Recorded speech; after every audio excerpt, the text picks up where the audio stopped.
Hello everyone, welcome to Let's Crack UPSC CSE English. In our marathon session, we'll continue class 11th NCERT Indian Constitution at Work. Now friends, as we have covered initial few topics of the NCERT, now we'll continue with today like legislature and executive part. Before going to start this session, it's my pleasure to welcome you all on Unacademy, India's largest learning platform, where you will get unlimited access for live and recorded classes, structured courses, and much more. It's me, Rushikesh Inamdar, guiding UPSC aspirants from last 8 years. You can follow me on Unacademy and you can join our Telegram group using this link. Friends, Unacademy is providing huge discount on combo subscription. So we'll discuss this offer later part of the session. There is 4-in-1 offer as well.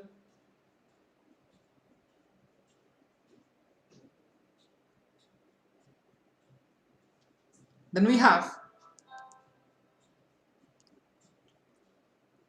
other attracting offers to boost up your preparation. Now those aspirants pursuing their graduation or after their 12th examination planning to start their preparation for civil services, they can go with our iconic subscription. Now in this iconic subscription, aspirants will get all the features of our plus courses along with additional features like personal guidance, study planner, study material, expert guidelines and test analysis. So all these factors will boost up your preparation for civil services.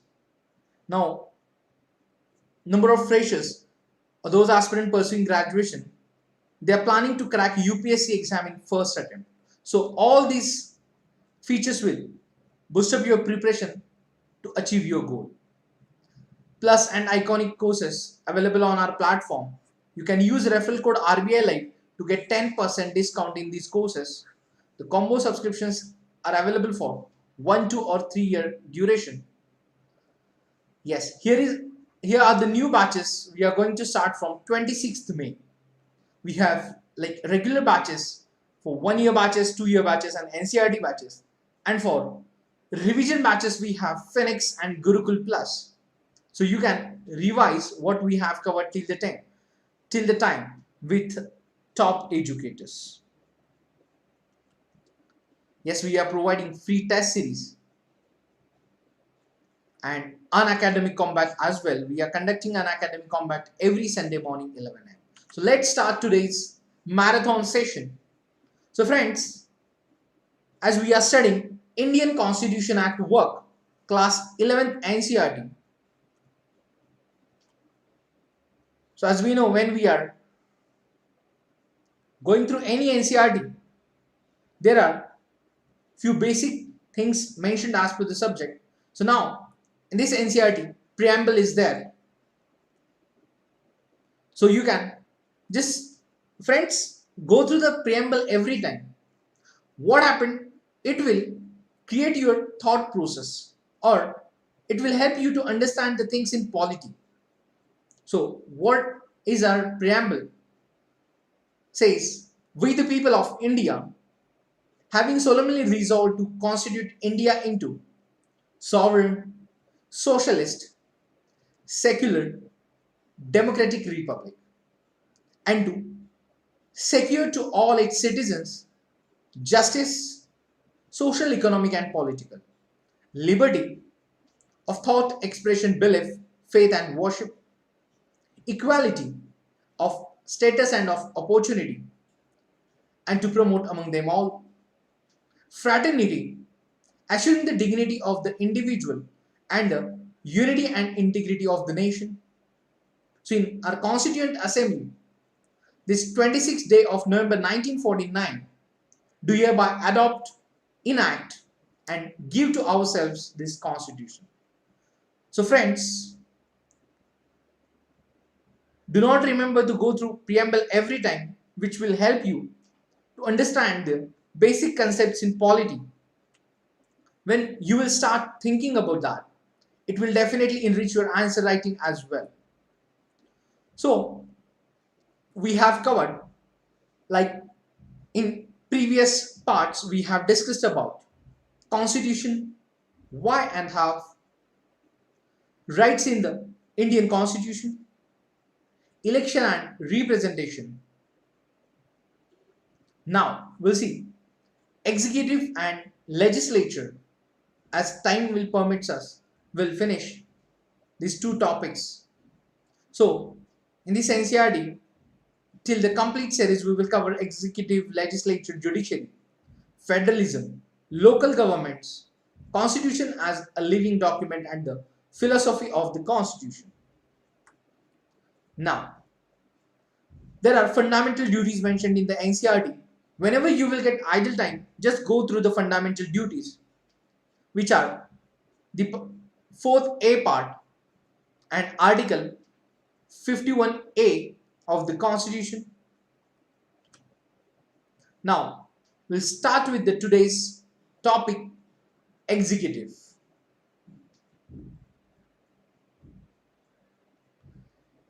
Yes, friends.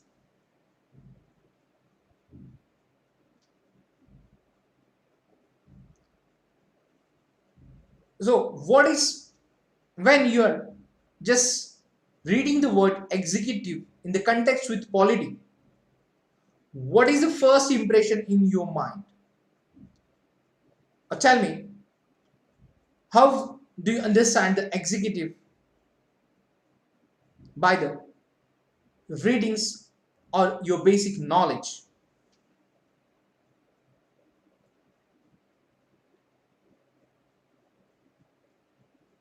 Yes, Ramkumar will continue with the 11th standard NCRT.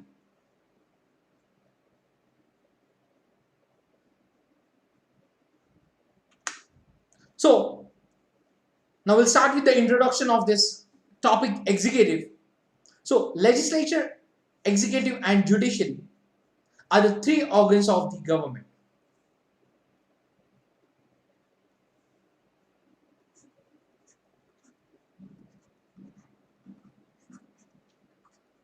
Legislative, executive and judiciary are the three organs of government. So together they perform the functions of the government, maintain law and order, and look after the welfare of the people. So with the collective work of these three organs, they are ensuring the development, perform the functions of the government, which is the part of, development is the part of the function of government, then maintain law and order and look after the welfare of the people. So the constitution ensures that they work in coordination with each other and maintain a balance among themselves. Now we'll understand with the series of lectures like how legislature, executive and judiciary working together with the coordination to serve the people. In parliamentary system, executive and the legislature are independent. So the legislature controls the executive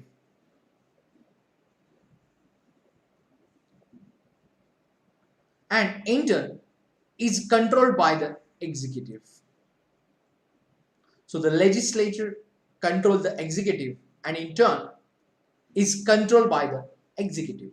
So now we will see in this chapter the composition, structure and function of the executive organ of the government, and we'll also discuss about changes that have occurred in recent times due to political practice. So after completing this topic, you will be able to understand, make distinction between the parliamentary and presidential executive, understand the constitutional position of the President of India,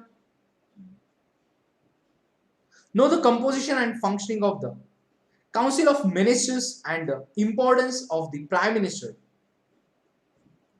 And at the end of the chapter, you will understand the importance and functioning of the administrative machinery. Yes. Now we'll start with the basic question. What is an executive? Yes, friends. Now we'll understand what is in an executive. So, who is in charge of the administration of your school? Now, there are basic questions. See, this is the 11th class NCERT. So, there are some examples which are like for the class 11th standard aspirants only, or the students only. So, being a graduate or pursuing via graduation, just take it as an example of these questions. But these questions also understand your concept and basics. So now, who is in charge of the administration of your school? Who takes important decisions in a school or a university? In any organization, some office holder has to take decisions and implement those decisions.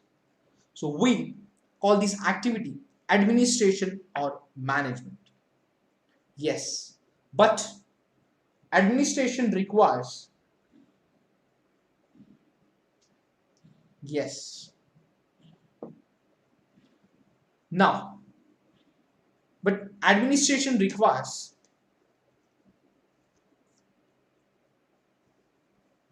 a body at the top that will take policy decisions or the big decisions and supervise and coordinate the routine administrative functioning.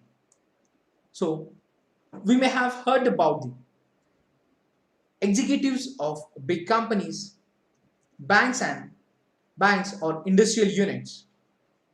Every formal group has a body of those who function as chief administrators or the executives of that organization. Now, some office holders decide the policies and rules and regulations, and then some office holders implement those decisions in actual day-to-day functioning of the organization. So the word executive means a body of persons that looks after the implementation of the rules and regulations in actual practice.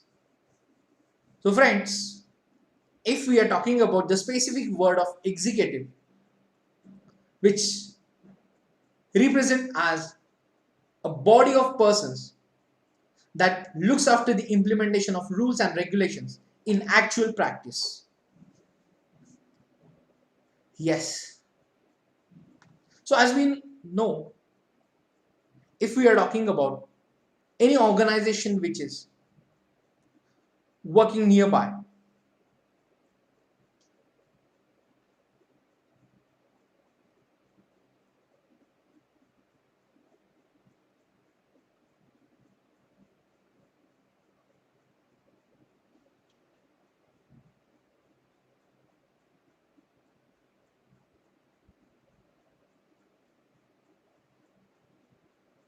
yes.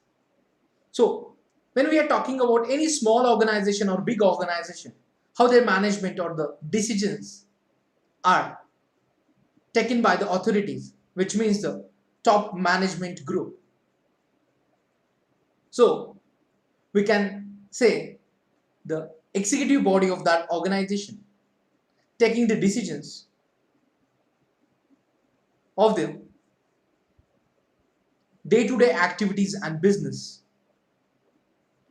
So some office holders decide the policies and rules and regulations, and then some office bearers or holders implement those decisions in actual day-to-day functioning of the organization. So this is how the organization works. So the word executive means a body of persons that looks after the implementation of rules and regulations in actual practice. Now, in case of government also, now we have discussed the story of like school or university or any private organization. Now we'll discuss about the government sector. So in case of government, where one body may take policy decisions and decide about rules and regulations, while the other one would be in charge of implementing those rules. So the organ of government that primarily looks after the function of implementation and administration is called executive. Yes, friends.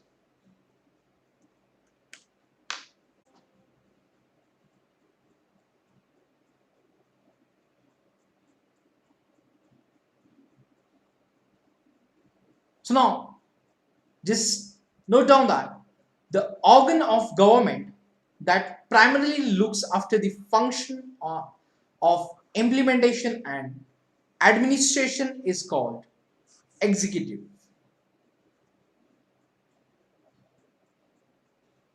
Yes. So, what are the principal functions of the executive?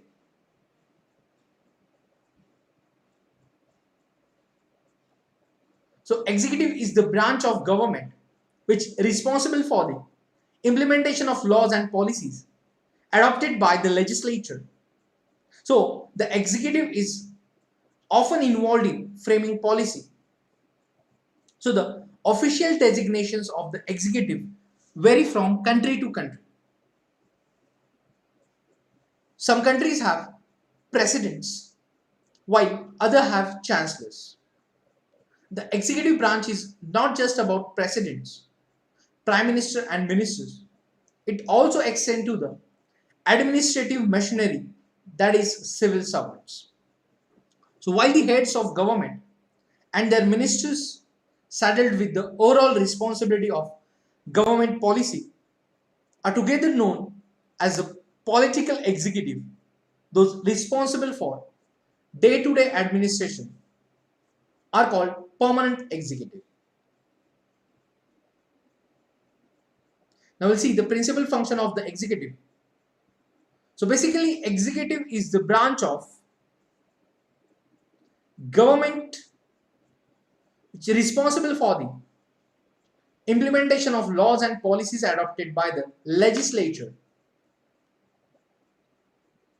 And the executive is often involved in framing of policy.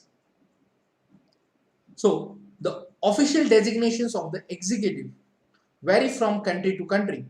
Some countries have presidents, while others have chancellors. So the executive branch is not just about presidents, prime minister and ministers. It also extends to the administrative machinery, that is civil servants. And while the heads of government and their ministers saddled with the overall responsibility of government policy are together known as the political executive, whereas those responsible for day-to-day administration are called the permanent executive.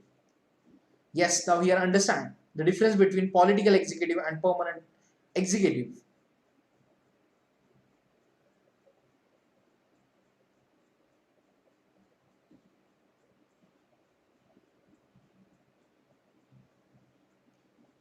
So the heads of government and their ministers, they are saddled with the overall responsibility of the government policy, are together known as the political executive, whereas those responsible for day-to-day administration are called permanent executive. Now after that we'll see what are the different types of executive. Yes, different types of executive. So every country may not have the same type of executive. So we may have heard about the president. Yes, you may have heard about the president of the USA and the Queen of England. But the powers and functions of the president of the United States of America are very different from the powers of the President of India, and similarly, the powers of the Queen of England are different from the powers of the King of Bhutan. So both India and France have prime ministers, but their roles are different from each other. Now, question is that why is this so? Why is this so, and why it is different from country to country? So, if we'll search the answer of this question, we will briefly outline the nature of executive existing in some of those countries. So first, the USA has a presidential system, and executive powers are in the hands of the president. In the United States of America, they are following a presidential system, and executive powers are in the hands of the president. So Canada has parliamentary democracy with a constitutional monarchy where Queen Elizabeth II is the formal chief of the state and the prime minister is the head of government.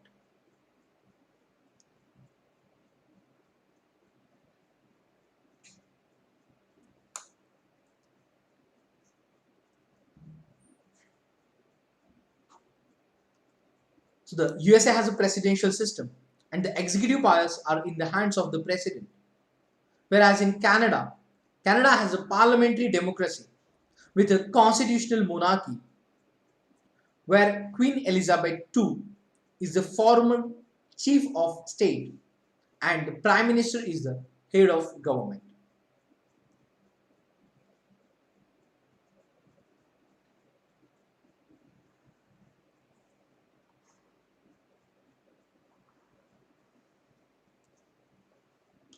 Now, in case of France, both the president and the prime minister are the part of the semi-presidential system. So the president appoints the prime minister as well as the ministers, but cannot dismiss them as they are responsible to the parliament. Yes. Then Japan. Japan has a parliamentary system with the emperor as the head of the state and prime minister as the head of government. Then Italy. Italy has a parliamentary system with the president as the formal head of state and the prime minister as the head of government. Then Russia. Russia has a semi-presidential system where president is the head of state and prime minister who is appointed by the president and is head of government. After that, Germany. Germany has a parliamentary system in which president is the ceremonial head of state and the chancellor is the head of the government. So in Germany, president is the ceremonial head of state and the chancellor is the head of government.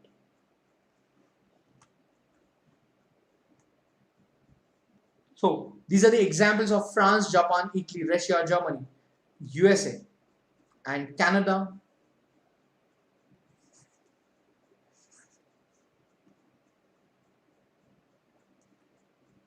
Now, in a presidential system, yes, the president is the head of state as well as head of government.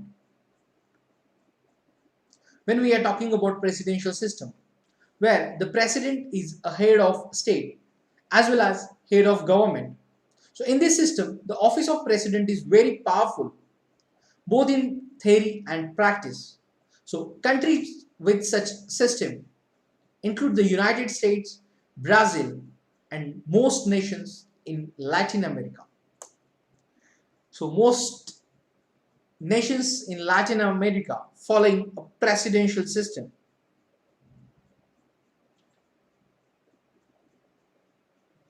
Now, another is a parliamentary system. So the parliamentary system where the prime minister is the head of government, and most parliamentary system have a president or a monarch who is the nominal head of state. So in a system, the role of president or monarch is primarily ceremonial, and prime minister along with the cabinet which wields effective power. So countries with such system include Germany, Italy, Japan, United Kingdom, as well as Portugal. And a semi-presidential system has both the president and the prime minister. But unlike the parliamentary system, the president may possess significant day-to-day powers. So in this system, in a semi-presidential system, it is possible that sometimes the president and the prime minister may belong to the same party, and at times they may belong to two different parties and thus would be opposed to each other. So countries with such system, which includes France, Russia, Sri Lanka. So a parliamentary system and semi-parliamentary system. Correction. A parliamentary system and semi-presidential system.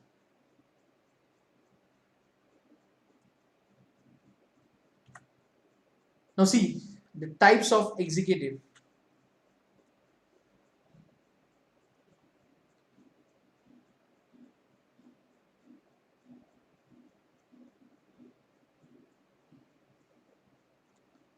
So the types of executive, the systems based on principle of collective leadership and systems based on individual leadership. So system based on the principle of collective leadership, where there are parliamentary system and semi-presidential system.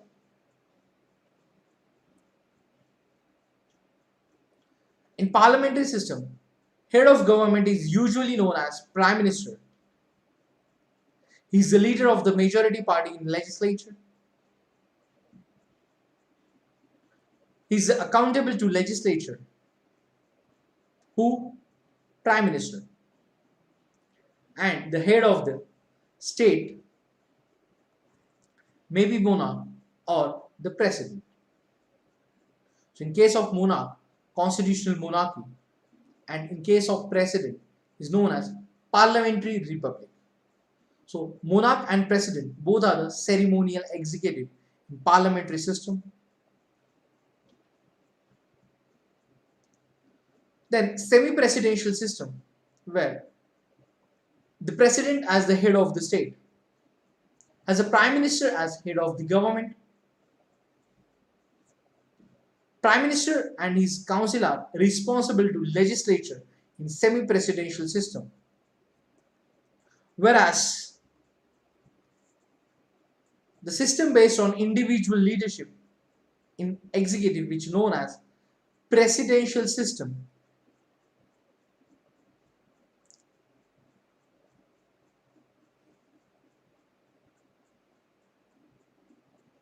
Yes friends, so presidential system in which president is the head of the state. He is also the head of the government,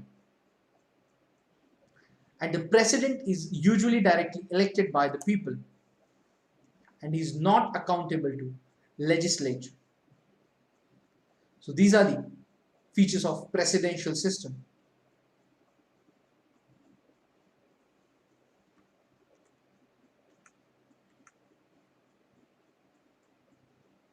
So the different types of executive. So the USA has a presidential system. Canada has a parliamentary democracy. France is following a semi-presidential system. Japan has a parliamentary system. Italy has a parliamentary system. Russia has a semi-presidential system. And Germany has a parliamentary system.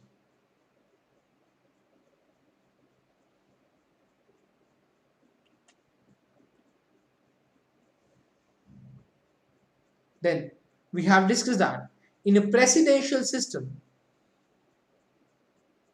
the president is the head of the state as well as head of government. Whereas in a parliamentary system, the prime minister is the head of government.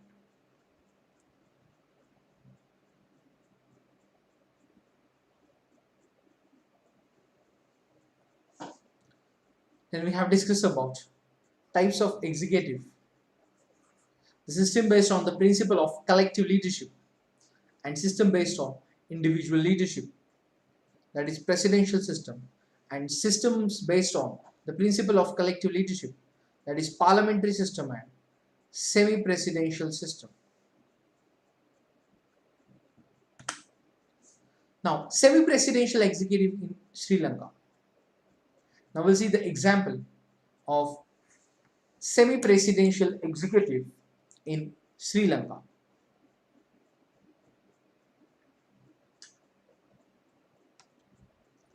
In 1978, the constitution of Sri Lanka was amended and the system of executive presidency was introduced. So under the system of executive presidency, people directly elect the president. It may happen that both the president and prime minister belong to the same political party or to different political parties. The president has vast powers under the constitution in Sri Lanka, and the president chooses the prime minister from the party that has a majority in a parliament. Yes, in the parliament. Though ministers must be members of the parliament, and the president has the power to remove the prime minister or ministers. So semi-presidential executive in Sri Lanka, where apart from being the elected head of state, the commander-in-chief of armed forces, the president is also head of the government.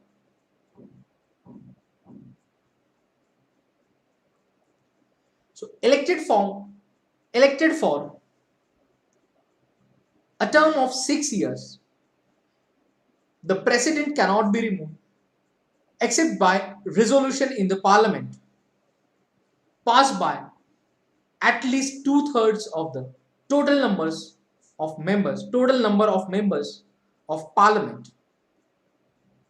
And if it is passed by not less than one half of the total number of members of parliament, and the speaker is satisfied that such allegations merit inquiry, then the speaker can report the matter to the Supreme Court. This is the semi-presidential executive in Sri Lanka.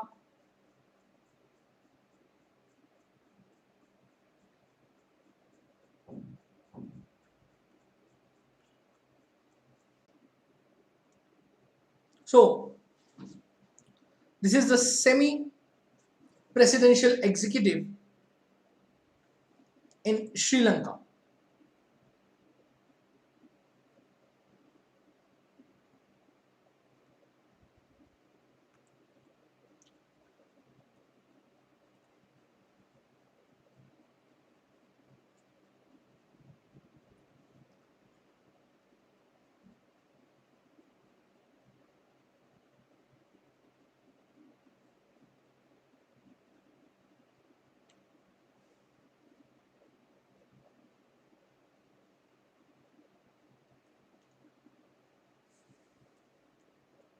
So now after the types of executive and semi-presidential executive, example of Sri Lanka, will move towards next part, that is parliamentary executive in India.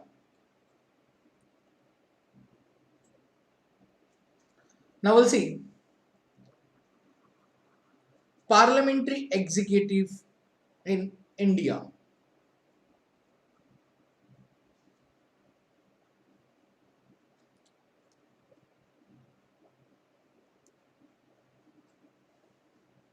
So when the Constitution of India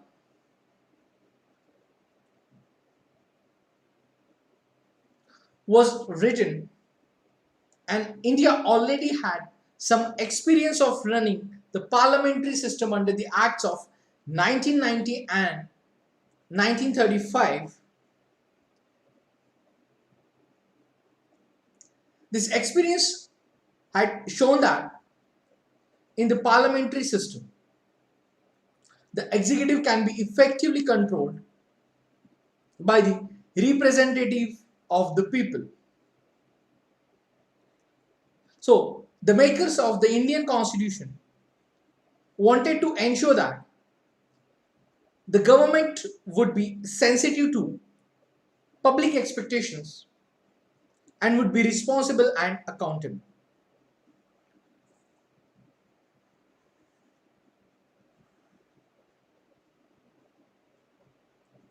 So, the order alternative to the parliamentary executive was the presidential form of government, but the presidential executive puts much emphasis on the president as the chief executive and as source of all executive power. So there is always the danger of personality culting presidential executive. Yes, there is always the danger of personality cult in the presidential executive.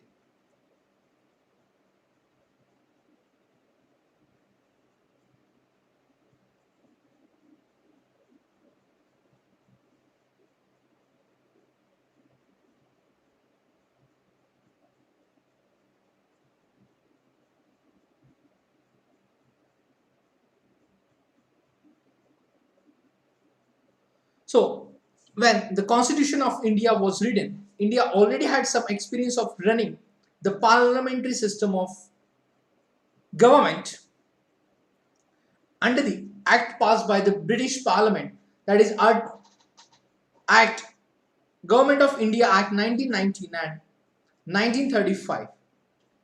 So, this experience had shown that in the parliamentary system, the executive can be effectively controlled by the representatives of the people. So, the makers of the Indian Constitution wanted to a government that would have strong executive branch, but at the same time, enough safeguards should be there to check against the personality cult, which means in the parliamentary form, there are many mechanisms that ensure that the executive will be answerable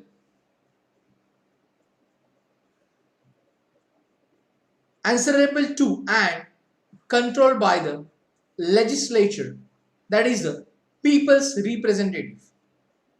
So the constitution adopted the parliamentary system of executive for the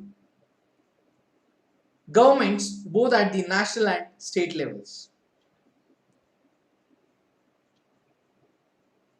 So according to this, there is a president who is the formal head of the state of India, and the prime minister and the council of ministers which run the government at the national level. So at the state level, the executive comprises the governor and the chief minister and council of ministers.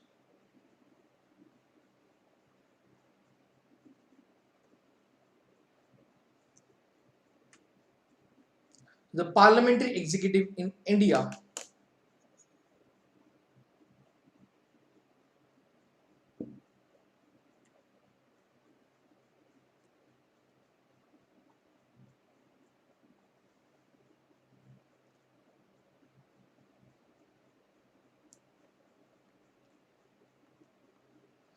So, the constitution makers of India, they always incline towards a parliamentary system due to the previous experiences. Then, a constitution always play the important role where the government would be sensitive to public expectations and government would be responsible and accountable for the same. So,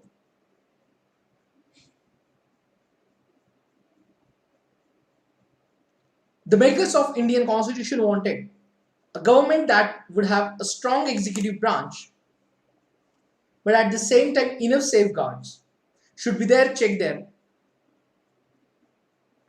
to check against the personality cult. So, the parliamentary form, there are many mechanisms that ensure that the executive will be answerable to and controlled by the legislature or people's representatives. So, the constitution adopted the parliamentary system of executive for the governments both at the national and state levels. So, according to this system, there is a president who is the formal head of the state of India, and prime minister and the council of ministers which run the government.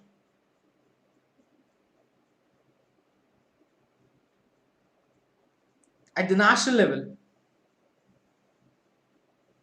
and at the state level, the executive comprises with the governor, the chief minister and the council of ministers.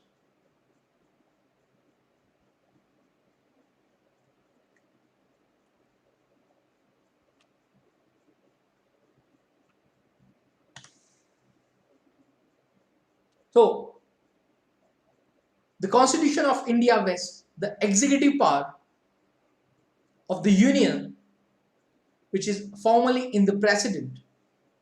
But in reality, the President exercises these powers through the Council of Ministers headed by the Prime Minister.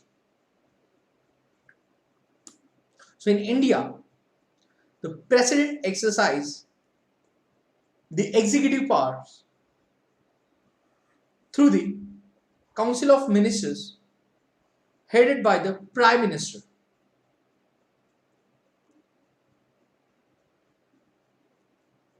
So, the President is elected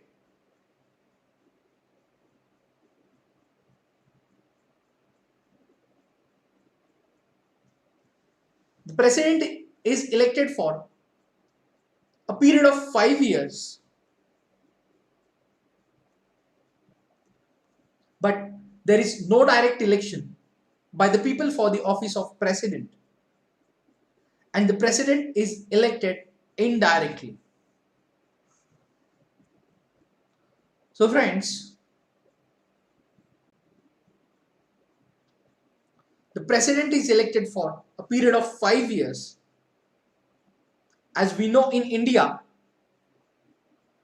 there is no direct election for the office of President. Hence, the President is elected indirectly.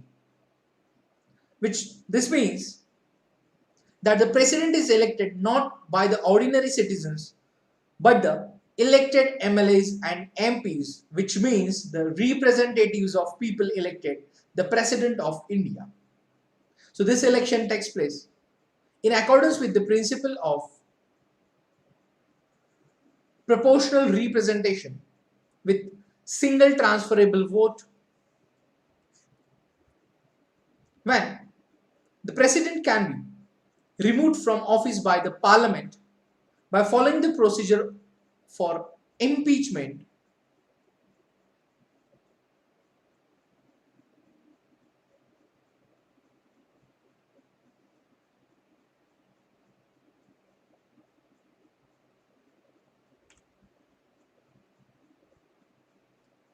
and this procedure requires a special majority as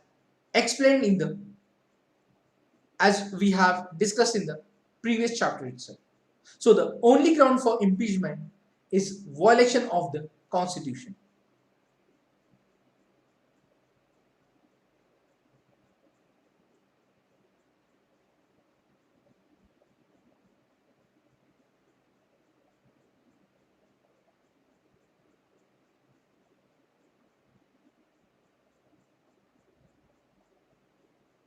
So the president can be removed from the office only by the parliament by following the procedure of impeachment, and this procedure requires a special majority, and the only ground for impeachment is violation of the constitution.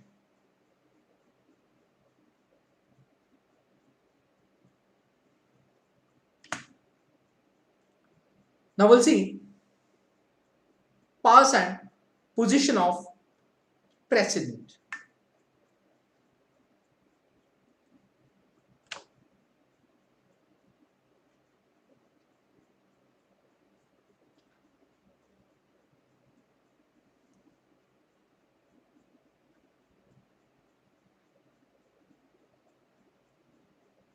Now we'll see power and position of president.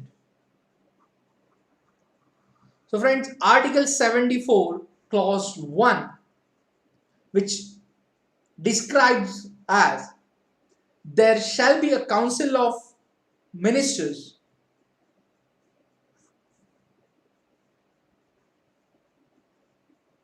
with the prime minister at the head to aid and advise the president, who shall in the exercise of his functions act in accordance with such advice.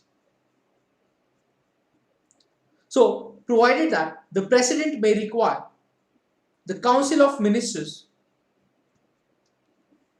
to reconsider such advice, and the president shall act in accordance with the advice tendered after such reconsideration. So Article 74 clause 1,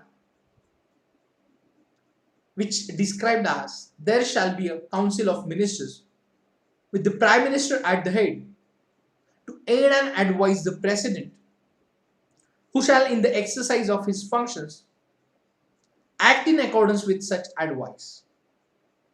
So the provided that the president may require the council of ministers to reconsider such advice, and the president shall act in accordance with the advice tendered after such reconsideration.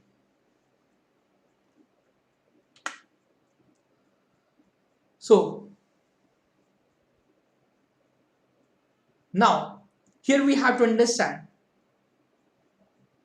what the word shall means in this article. It indicates that the advice is binding on the president in view of the controversy about the scope of the president's powers. A specific mention was made in the constitution by an amendment that the advice of the council of ministers will be binding on the president.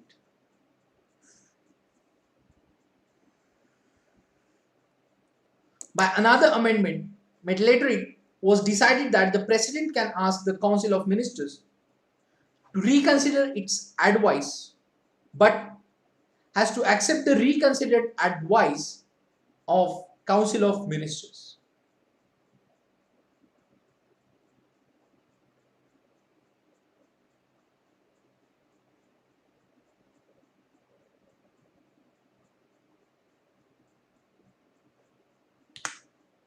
So, as we have already seen that the president is the formal head of the government. So, in this formal sense, the president has wide ranging executive, legislative, judicial, and emergency powers. So, in parliamentary system, these powers are in reality used by the president only on the advice of the Council of Ministers. So, the Prime Minister and the Council of Ministers have support of majority in Lok Sabha, and they are real executive.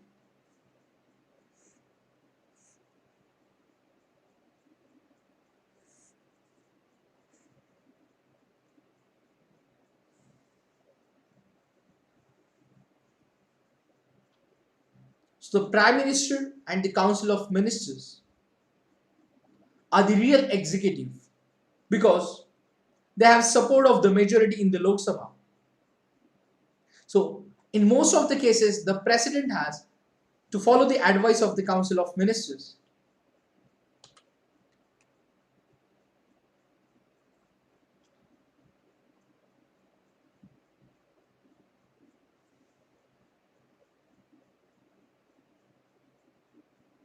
So, friends,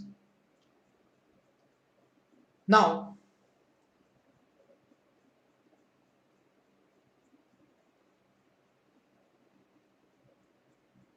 we'll see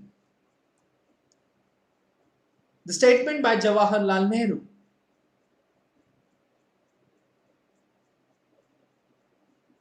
in the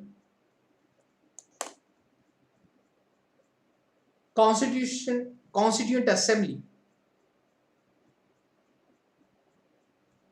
Like, we did not give him any real power, which means to the president.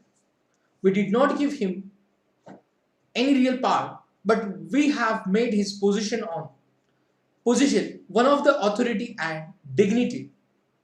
So the constitution wants to create neither a real executive nor a mere figurehead, but a head that neither resigns nor governs.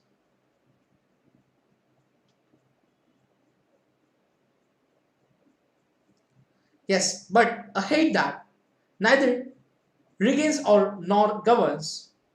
It wants to create a great figurehead. So this statement mentioned in the volume 6 of the Constitution Assembly draft. So this is the power and position of president. Article 74 clause 1 deals with the same. There shall be a council of ministers with the prime minister at the head to aid and advise the president, who shall in the exercise of his functions act in accordance with such advice. The provided that the president may require the council of ministers to reconsider such advice, and the president shall act in accordance with the advice tendered by such reconsideration. Now we'll see discretionary powers of the president.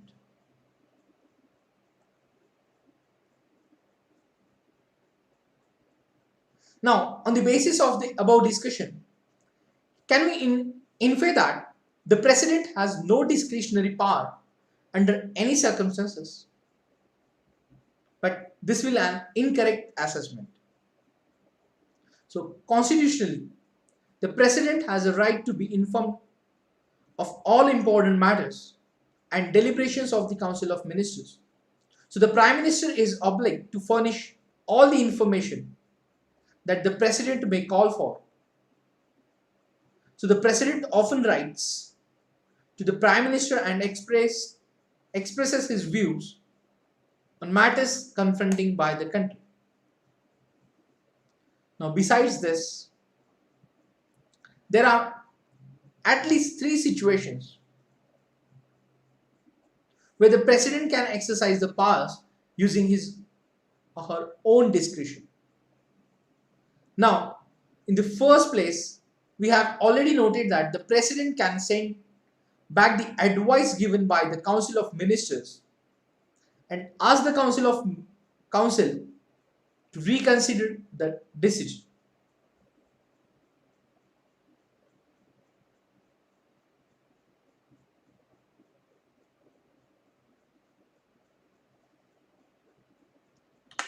So, in doing this, the President acts on his or her own discretion when the President thinks that the advice has certain flaws or legal lacking, or that it is not in the best interest of the country. The President can ask the Council to reconsider the decision, although the Council can still send back the same advice and the President would then be bound by that advice. Such a request by the President to reconsider the decision would naturally carry a lot of weight. So this is one of the way which the President can act in his own discretion.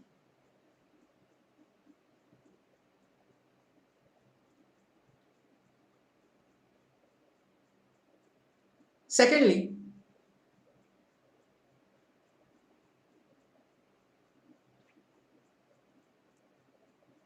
the President also have veto power by which he can withhold or refuse to give assent to bills other than money bill passed by the Parliament.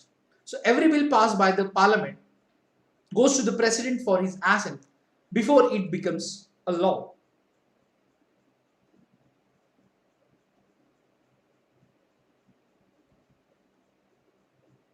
So the President also has the veto power by which he can withhold or refuse to give assent to bills passed by the Parliament only other than money bills. So every bill passed by the Parliament goes to the President for his assent before it becomes a law.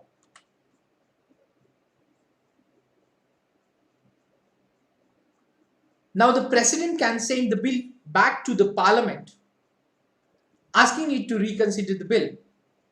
So the veto power is limited because if Parliament passes the same bill again and sends it back to the President, then the President has to give assent to that bill. So however, there is no mention in the Constitution about the time limit within which the President must send the bill back for reconsideration. So this means that the President can just keep the bill pending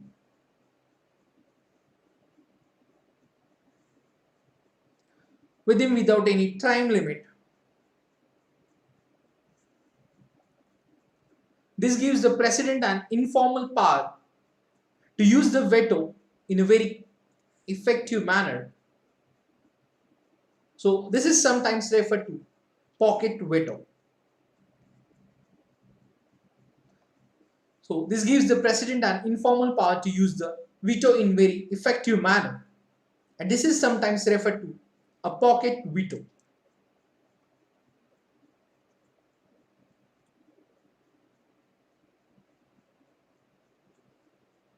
Now then, the third kind of discretion arises more out of political circumstances. So formally, the President appoints the Prime Minister.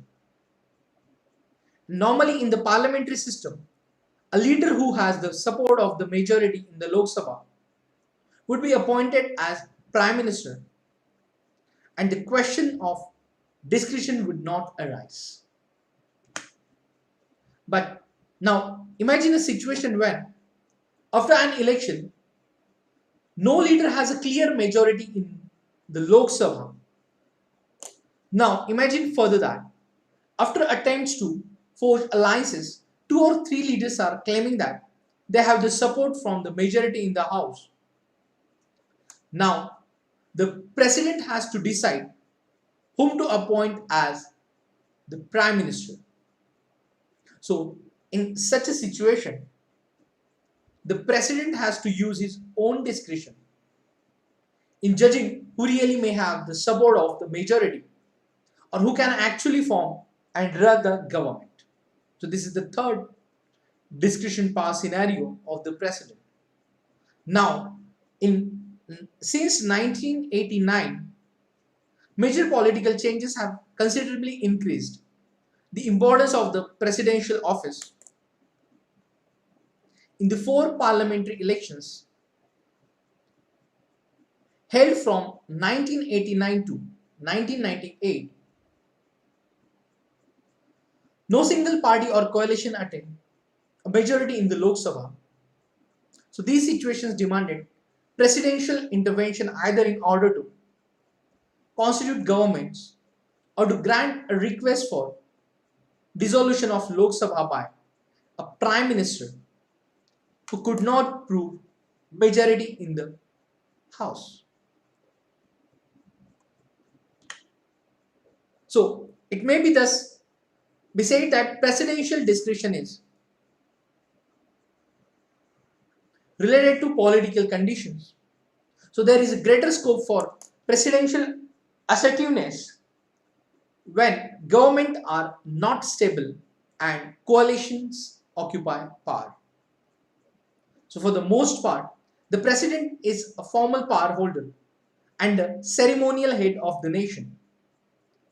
So you may wonder why then we need a president. So in a parliamentary system, the Council of Ministers is dependent on the support of the majority in the legislature.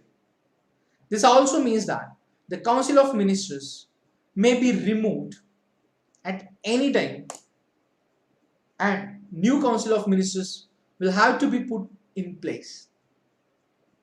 Such a situation requires a head of the state who has a fixed term, who may be empowered to appoint the Prime Minister and who may symbolically represent the entire country. So this is exactly the role of the President in ordinary circumstances.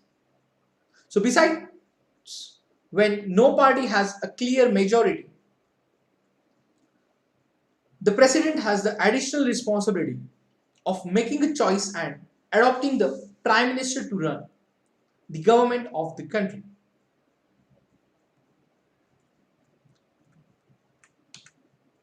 So these are the discretionary powers of the President.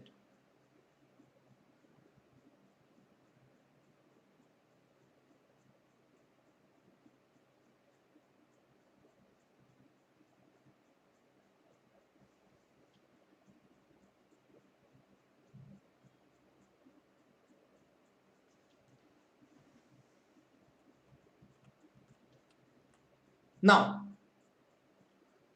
we saw that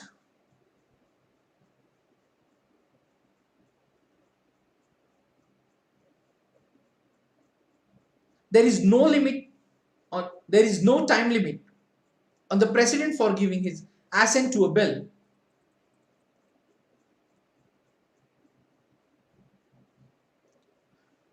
So such a thing has all, so we know that, or do we know that such a thing has already happened? Yes. So for example, in 1986, the Parliament passed a bill known as Indian Post Office Amendment Bill.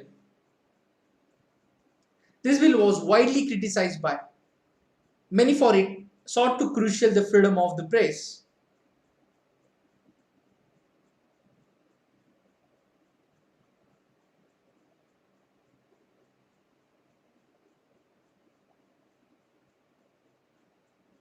Then the President Gani Jail Singh did not take any action or any decision on this bill. So after his term was over, the next president, Venkatraman, sent the bill finally back to the Parliament for reconsideration. So by that time, the government that brought the bill before the parliament had changed and a new government that brought the bill before the parliament had changed and new government was elected in 1980. So this government belonging to a different coalition and did not bring the bill back before the parliament. Thus, Gani Jail Singh's decision to postpone giving assent to the bill effectively meant that the bill could never become a law.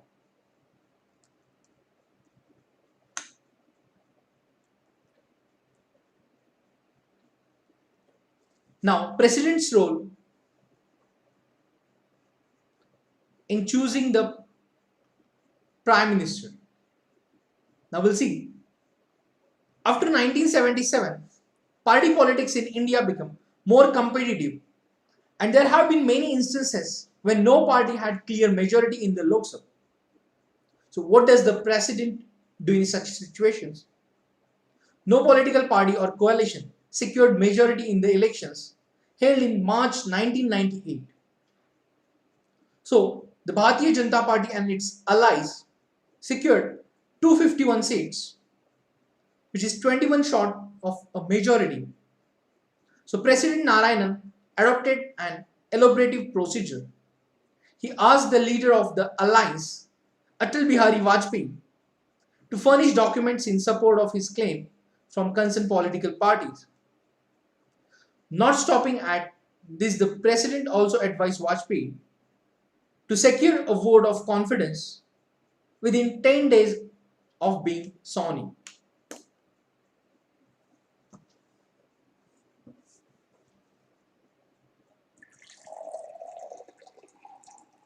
Yes, now.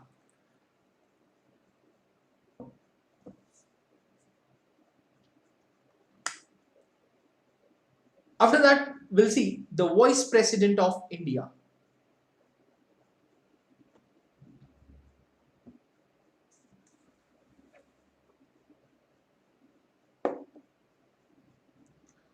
Yes, friends. The Vice President is elected for 5 years. His election method is similar to that of the President. So the only difference is that members of state legislatures are not part of the electoral college.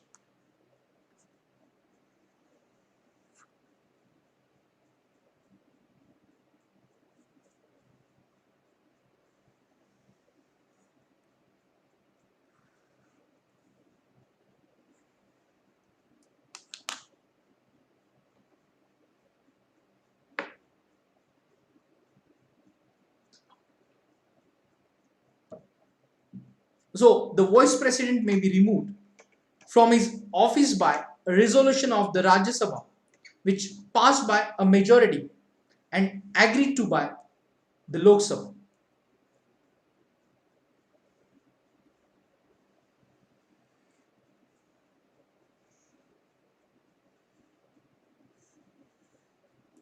So the Vice President acts as the ex officio chairman of the Rajya Sabha and takes over the office of the President when there is a vacancy by reasons of death, resignation, removal by impeachment or otherwise.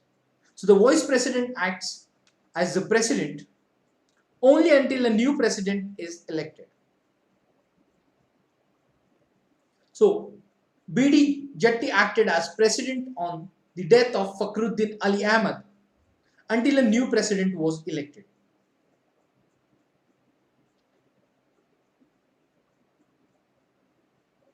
So the Vice President is elected for 5 years.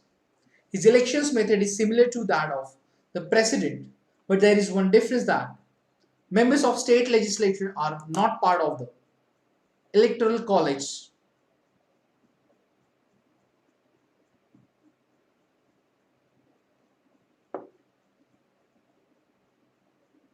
For the election of the Vice President of India, the Vice President acts as the ex officio chairman of the Rajya Sabha and takes over the office of the President when there is a vacancy by reasons of death, resignation, removal by impeachment and or otherwise. Yes, now after the President and the Vice President of India, we'll see Prime Minister and Council of Ministers.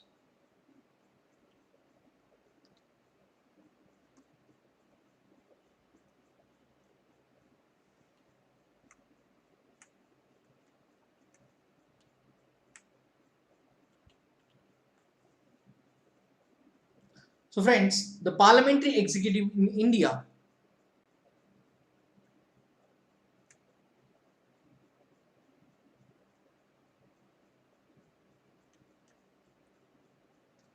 we have discussed power and position of President. In Article 74(1), there shall be a Council of Ministers with the Prime Minister at the head to aid and advise the President, who shall in the exercise of his functions act in accordance with such advice. So provided that the President may require the Council of Ministers to reconsider such advice, and the President shall act in accordance with the advice tendered after such reconsideration.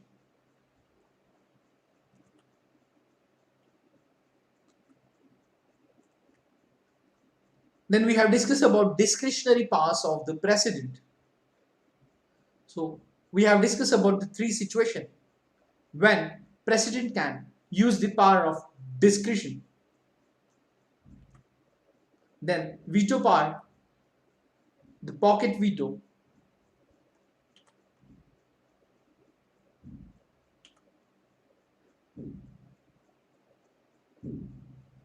Then we have also discussed about the President's role in choosing the Prime Minister. Then the Vice President of India. Now we'll start with the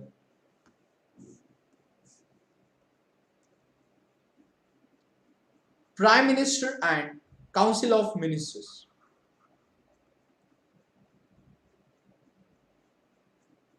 So there is no Council of Ministers without the Prime Minister. So this cartoon shows how literally the Prime Minister leads the Council of Ministers.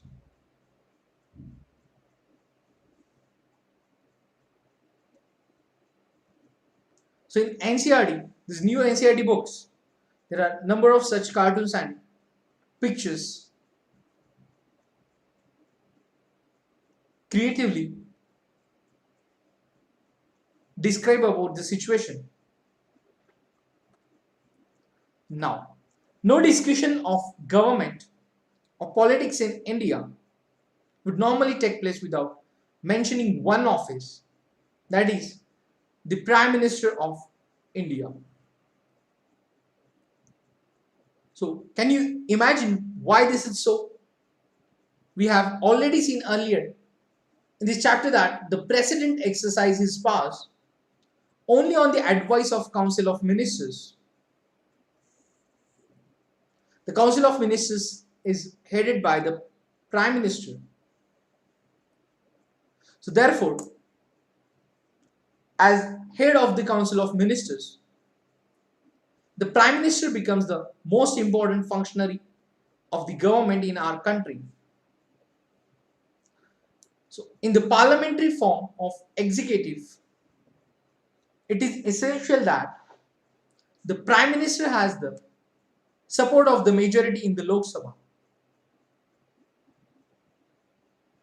And this support by the majority, which also makes the Prime Minister very powerful.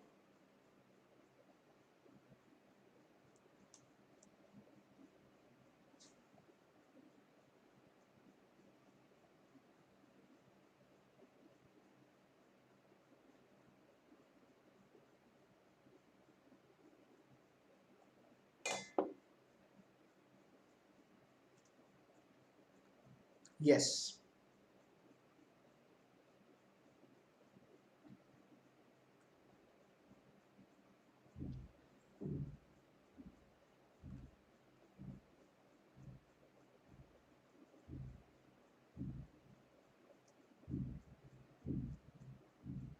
So the parliamentary form of executive, it is essential that the Prime Minister has the support of the majority in the Lok Sabha, and this support by the majority also makes the Prime Minister very powerful. So the moment this support of the majority is lost, the Prime Minister loses the office. So for many years after independence, the Congress party had the majority in the Lok Sabha and its leader would become the Prime Minister. But since 1989, there have been many occasions when no party had majority in the Lok Sabha. Various political parties have come together and formed a coalition that has majority in the House. So in such situations, a leader who is acceptable to most partners of the coalition becomes the Prime Minister. So formally, a leader who has the support of the majority is appointed by the President as Prime Minister.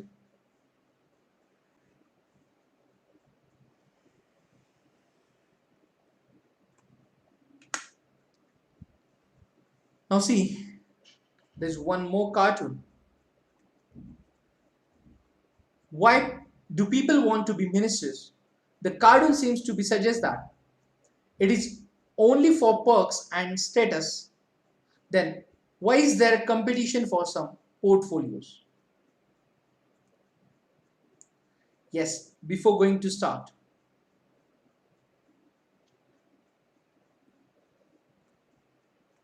there is cartoon which describes that newspaper. The heading was Minister unhappy with portfolio. So the house, like,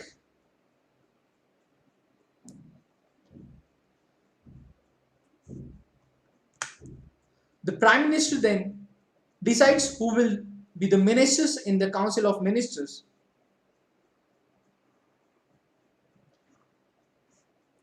The Prime Minister allocates ranks and portfolios to the ministers. So depending upon the seniority and political importance, the ministers are given the ranks of cabinet minister, minister of state or deputy minister.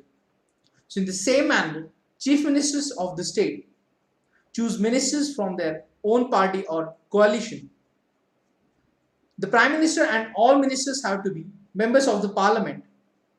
If someone becomes a minister or a prime minister without being an MP, such a person has to get elected.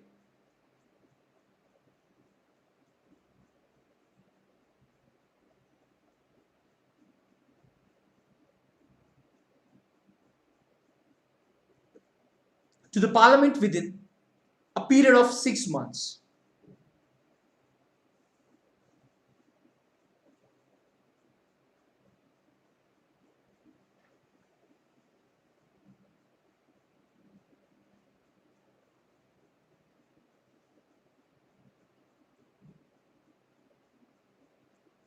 If someone becomes a minister or prime minister without being an MP, such a person has to get elected to the parliament within 6 months.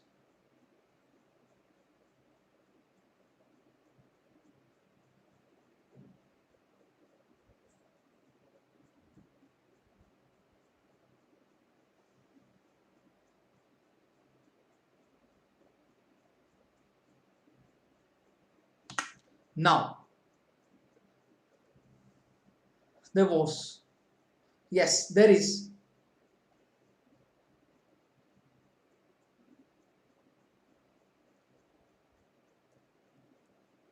a comment by the Begum Azaz Rasul in the Constituent Assembly discussion.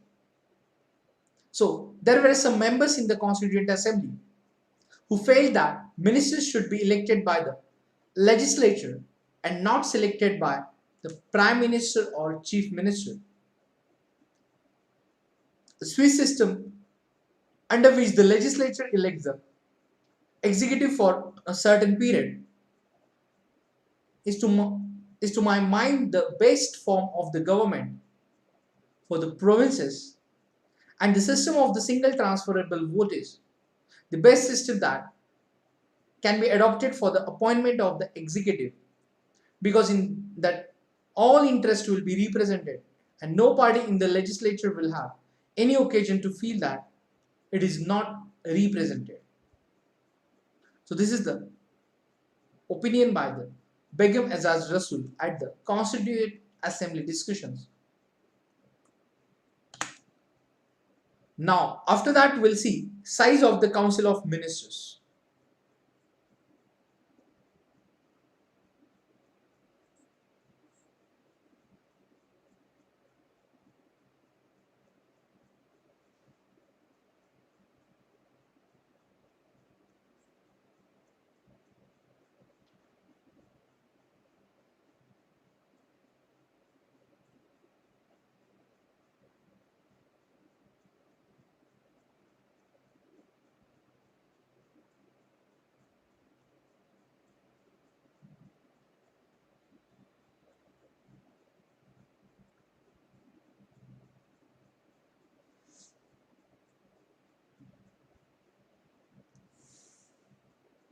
So, now we'll discuss size of the Council of Ministers.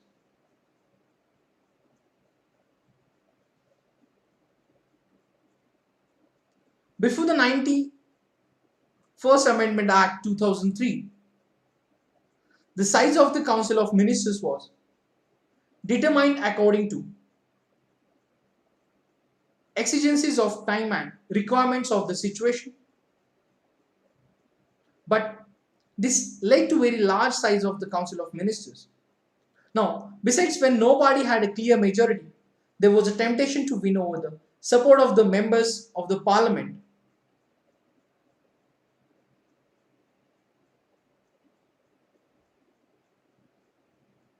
By the giving the ministerial positions, as there was no restrictions on the number of members of the Council of Ministers. So this was happening in many states also.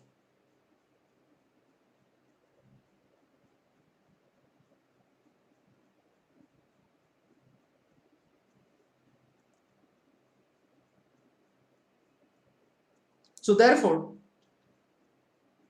an amendment was made that Council of Ministers shall not exceed 15% of total numbers of members of the House of the People or Assembly in the case of states.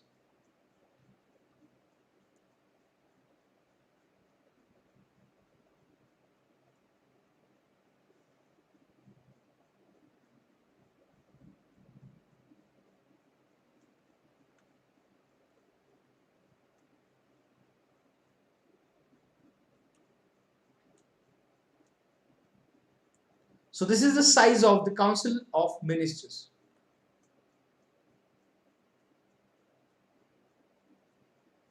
Now,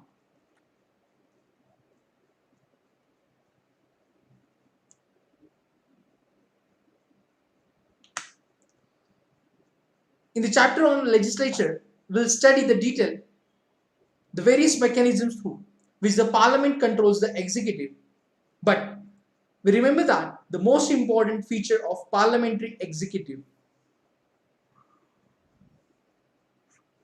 is that the executive is routinely under the control and supervision of the legislature. So the Council of Ministers is collectively responsible to the Lok Sabha, and this provision means that a ministry which loses confidence of the Lok Sabha is obliged to resign.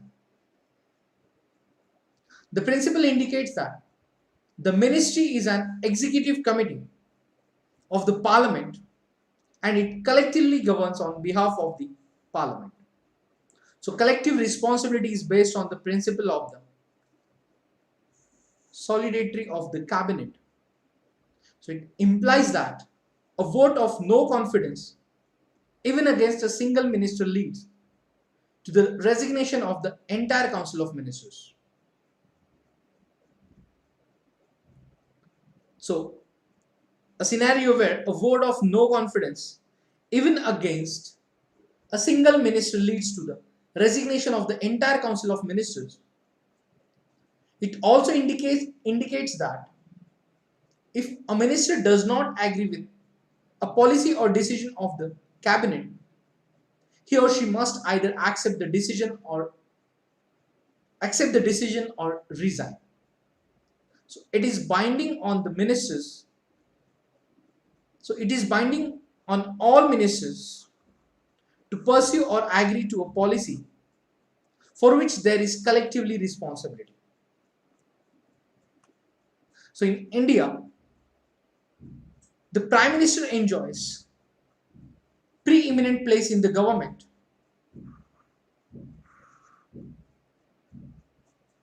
where the Council of Ministers cannot exist without the Prime Minister, and the Council comes into existence only after the Prime Minister has taken the oath of office. So the death or resignation of the Prime Minister automatically brings about the dissolution of the Council of Ministers, but the demise or dismissal or resignation of a minister only creates a ministerial vacancy.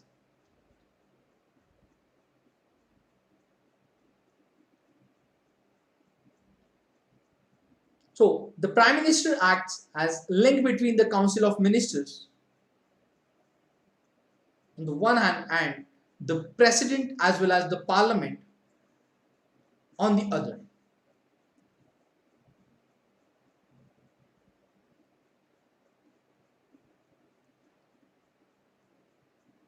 It is this role of the Prime Minister which led Pandit Nehru to describe him as the linchpin of government. It is also the constitutional obligation of the Prime Minister to communicate to the President all decisions of the Council of Ministers relating to the administration of the affairs of the Union and proposals for legislation. So friends, the Prime Minister is involved in all crucial decisions and decides on the policies of the government. Thus, the power wielded by the Prime Minister flows from various sources like control over the Council of Ministers, leadership of the Lok Sabha, command over the bureaucratic machine, access to media, projection of personalities during elections, projection as national leader during international, summitry as well as foreign visits. And however, the power which is the Prime Minister wields and actually puts into use depends upon the prevailing political conditions. The position of the Prime Minister and Council of Ministers has been unaccessible whenever a single political party has secured majority in the Lok Sabha. And however, this has not been the case when governments have been led by coalitions of political parties. So since 1989, we have witnessed many coalition governments in India. Many of these governments could not remain in power for the full term of the Lok Sabha. They were either removed or they resigned due to loss of support of the majority. These developments have affected the working of the Parliamentary Executive. In the first place, these developments have resulted in a growing discretionary role of the President.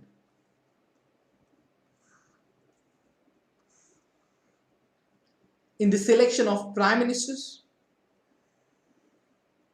And secondly, the coalition nature of Indian politics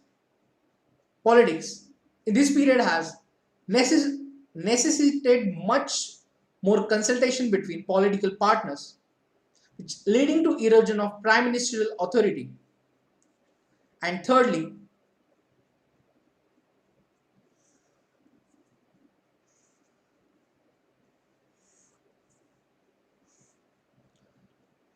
it has also brought restriction on various prerogatives of Prime Minister, like choosing the ministers and deciding their ranks and portfolios.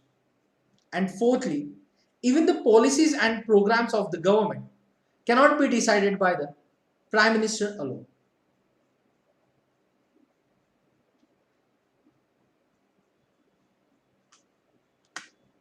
So political parties of different ideologies come together both as pre-poll and post-poll allies to form a government. So policies are framed after a lot of negotiations and comprises among the allies. So in this entire process, the Prime Minister has to act more as negotiator than as leader of the government.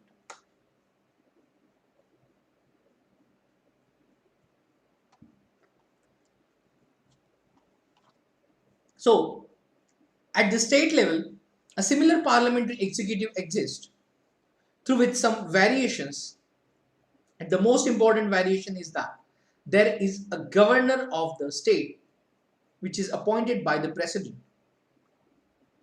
So this governor appointed by the president on the advice of the central government, and though the chief minister like the prime minister is the leader of the majority party in the assembly, and the governor has more discretionary powers. And however, the main principles of parliamentary system operate at the state level too.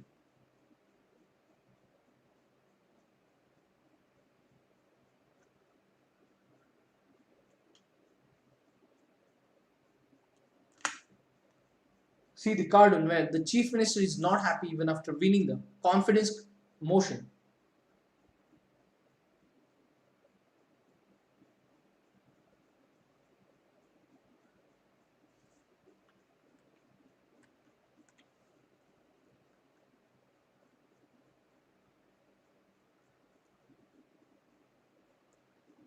Yes.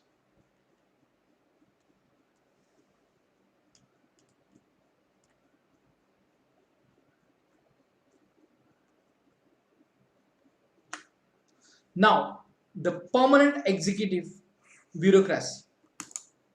After that, we'll see like the president, the vice president of India, then prime minister and council of ministers. We'll see permanent executive, that is bureaucracy. So here we have covered the prime minister and council of ministers.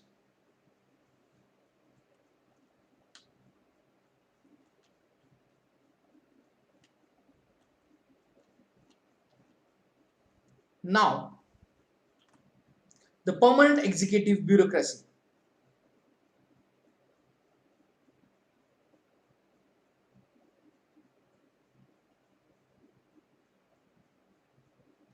Who implements the decision of the ministers? So, the executive organ of the government, which includes the prime minister, the ministers, and a large organization called bureaucracy,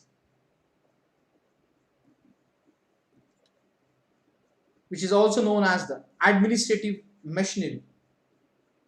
So, to underline the difference between this machinery and the military service, so it is described as civil service.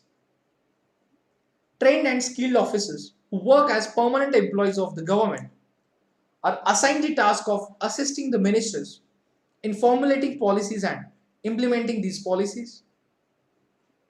Now, in democracy, elected representatives and the ministers are in charge of government, and the administration is under their control and supervision. So, in the parliamentary system, the legislature also exercise control over the administration. The administrative officers cannot act in violation of the policies adopted by the legislature. It is the responsibility of the ministers to retain political control over the administration. So, India has established professional administrative machinery. At the same time, This machinery is made politically accountable. So, the bureaucracy is also expected to be politically neutral.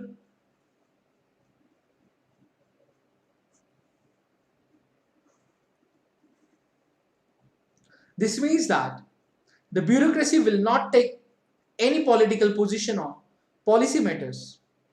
In a democracy, it is always possible that a party is defeated in elections and the new government wants to opt for new policies in the place of policies of the previous government.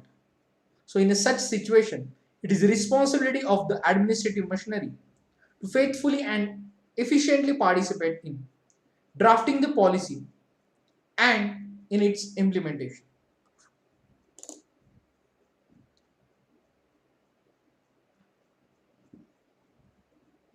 Yes. So, the Indian bureaucracy today is an enormously complex system. It consists of the All India services, state services, employees of the local governments, and technical and managerial staff running public sector undertakings. So, makers of our constitution were aware of the importance of the non-partisan and professional bureaucracy.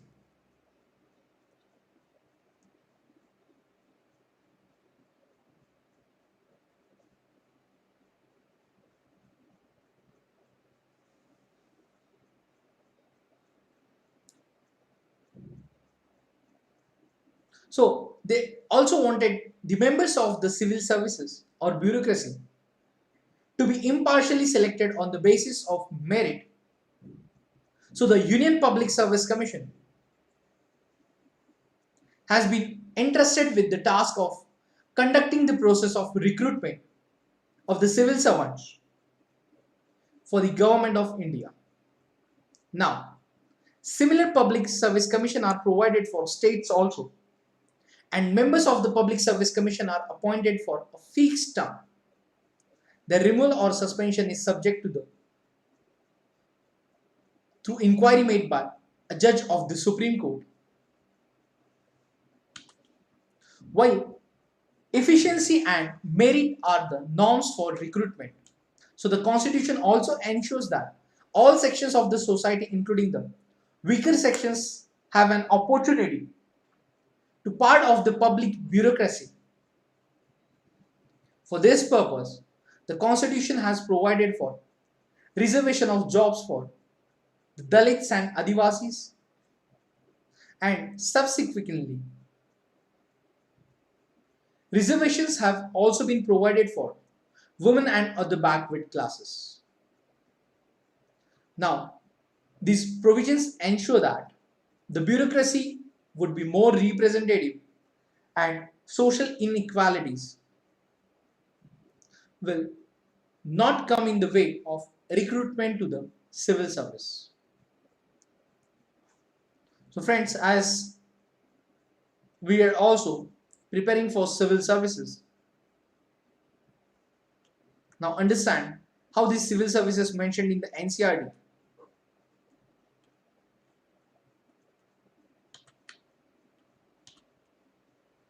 Now we'll see classification of civil services.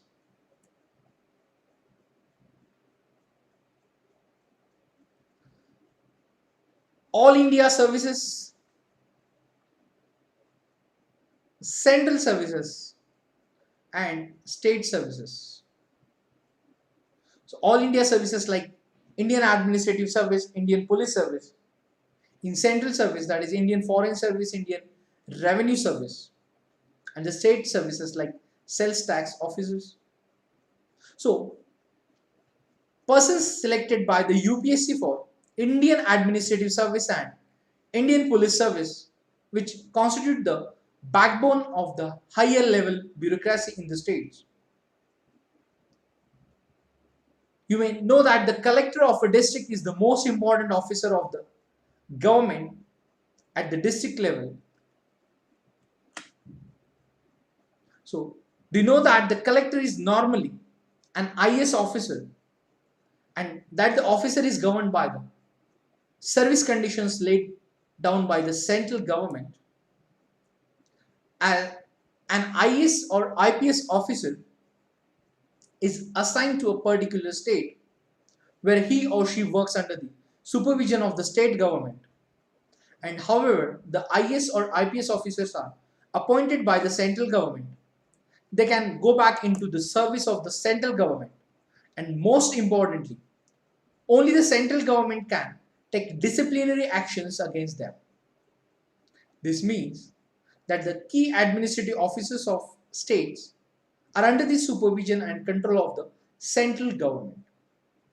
So apart from the IAS and the IPS officers appointed by the UPSC, the administration of the state is looked after by the officers appointed through the State Public Service Commission. As we shall study later in the chapter on federalism, this feature of the bureaucracy strengthens the control of the central government over the administration of the states.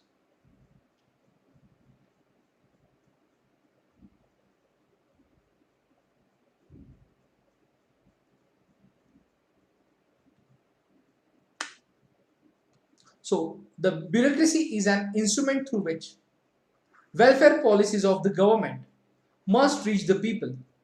But more often, it is so powerful that people are afraid of approaching a government officer. So, it is common experience of the people that bureaucracy is insensitive to the demands and expectations of the ordinary citizen. So, only if the democratically elected government controls the bureaucracy, some of these problems can be effectively handled. On the other hand, too much political interference turns the bureaucracy into an instrument in the hands of the politician. Though the constitution has created independent machinery for recruitment, many people think that there is no provision for protecting the civil servants from political interference in the performance of their duties. So it is also felt that enough provisions are not there to ensure the accountability of the bureaucracy to the citizen. So there is an expectation that measures like the right to information may make the bureaucracy a little more responsive and accountable.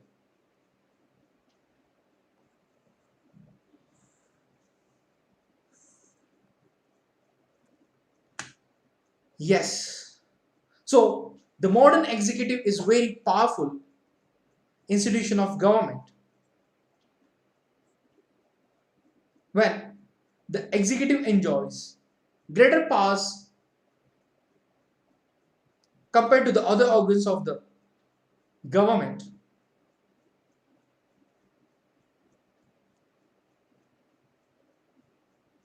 this generates a greater need to have democratic control over the executive. The makers of our constitution thought with foresight that the executive must be put firmly under regular supervision and control. Thus, a parliamentary executive was chosen. Periodic elections, constitutional limits over the exercise of powers, and democratic politics have ensured that executive organ cannot become unresponsive.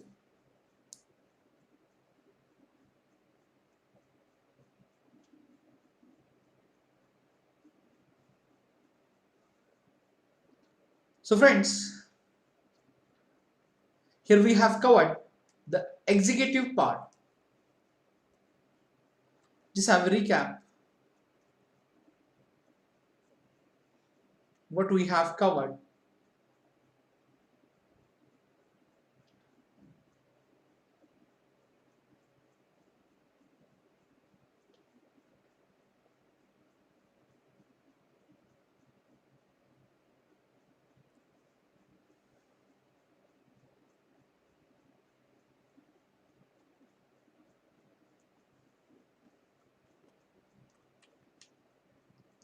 So friends, we have covered the chapter is executive. So legislature, executive and judiciary are the three organs of the government. So where we have covered the executive,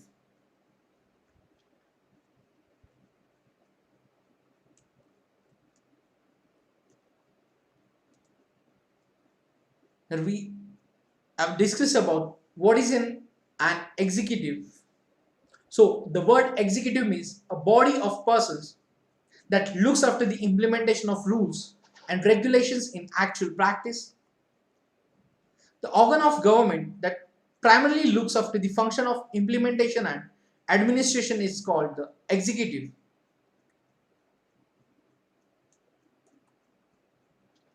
Then we have discussed about different types of executive.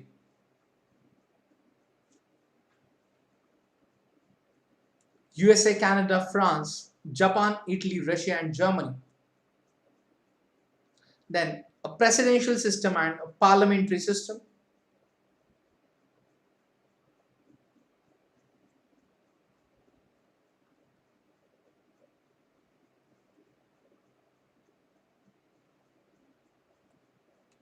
Then types of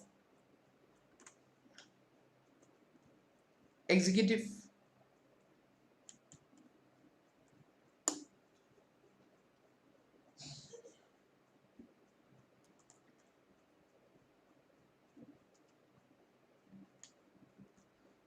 So the system based on the principle of collective leadership.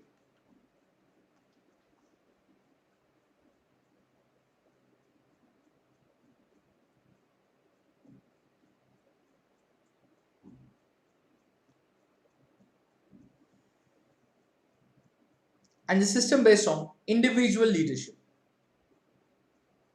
So the system based on individual leadership,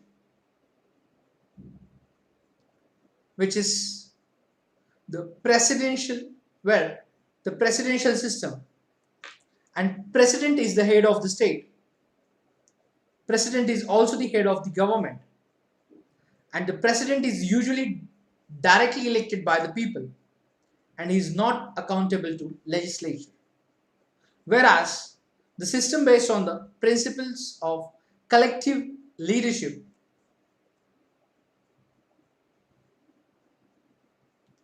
where parliamentary system and semi-presidential system. In parliamentary system of government, head of government is usually known as prime minister. He is the leader of the majority party in legislature. He is accountable to the legislature, and the head of the state may be monarch or president. The monarch, the head of the state, monarch were known as the constitutional monarchy.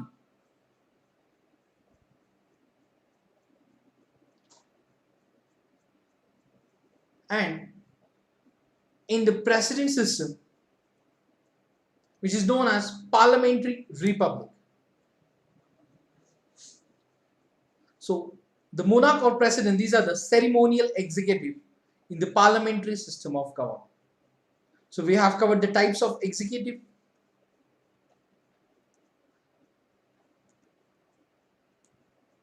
Then we have discussed about the semi-presidential executive in Sri Lanka, parliamentary executive in India, the power and position of president. So Article 74 clause 1, which describes that there shall be a council of ministers with the prime minister at the head to aid and advise the president, who shall in the exercise of his functions act in accordance with such advice, which provided that the president may require the council of ministers to reconsider such advice, and the president shall act in accordance with the advice tendered after such reconsideration.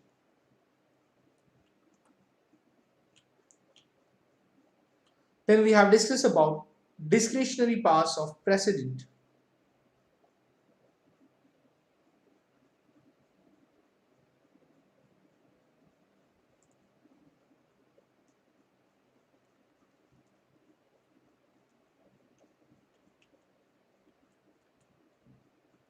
Then President's role in choosing the Prime Minister, the Vice President of India,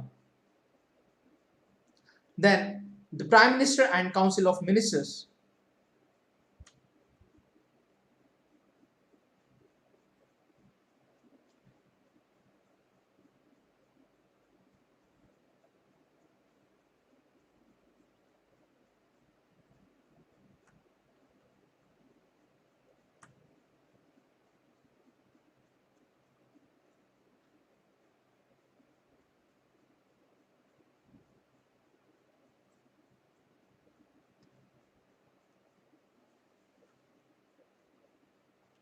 then size of the Council of Ministers.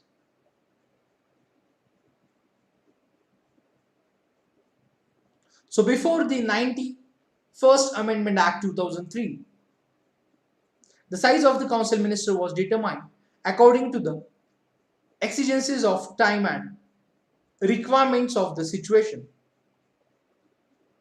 So,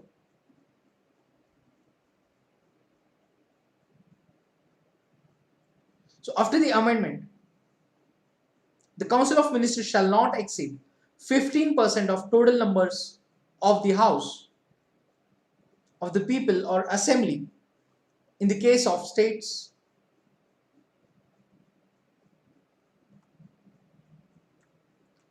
Then we have discussed about more about the council of ministers. Then we have discussed about permanent executive bureaucracy.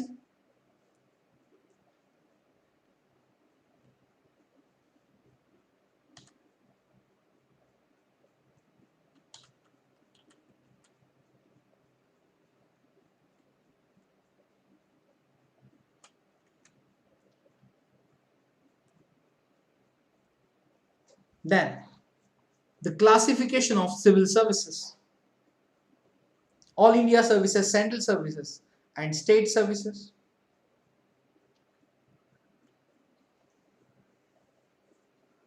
So at the end of this chapter we have discussed about the conclusion.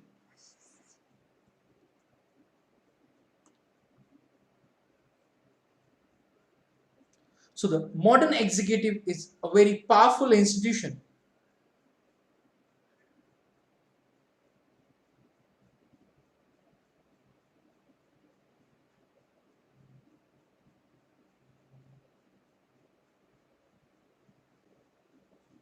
So the executive enjoys greater powers compared to the organs of the government, other organs of the government, and this generates a greater need to have democratic control over the executive. So the makers of our constitution thought with foresight that the executive must be put firmly under regular supervision and control, and thus a parliamentary executive was chosen. So periodic elections, constitutional limits over the exercise of powers and democratic politics have ensured that executive organ cannot become unresponsible. Yes, now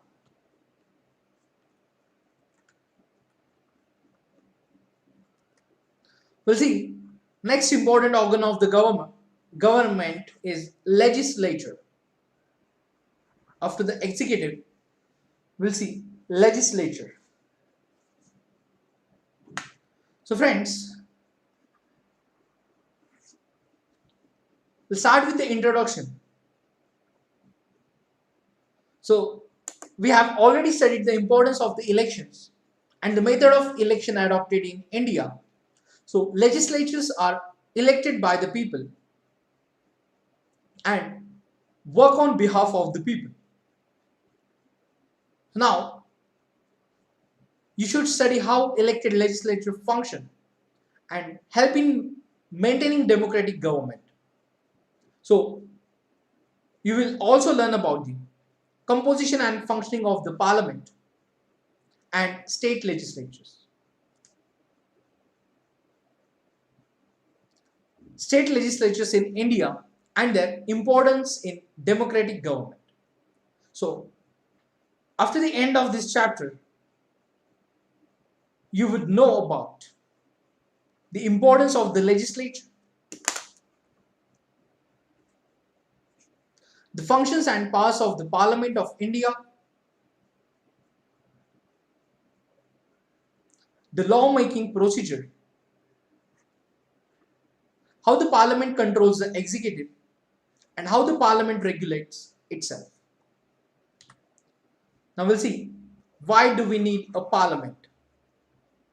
So friends, legislature are legislator legislature is not merely a lawmaking body.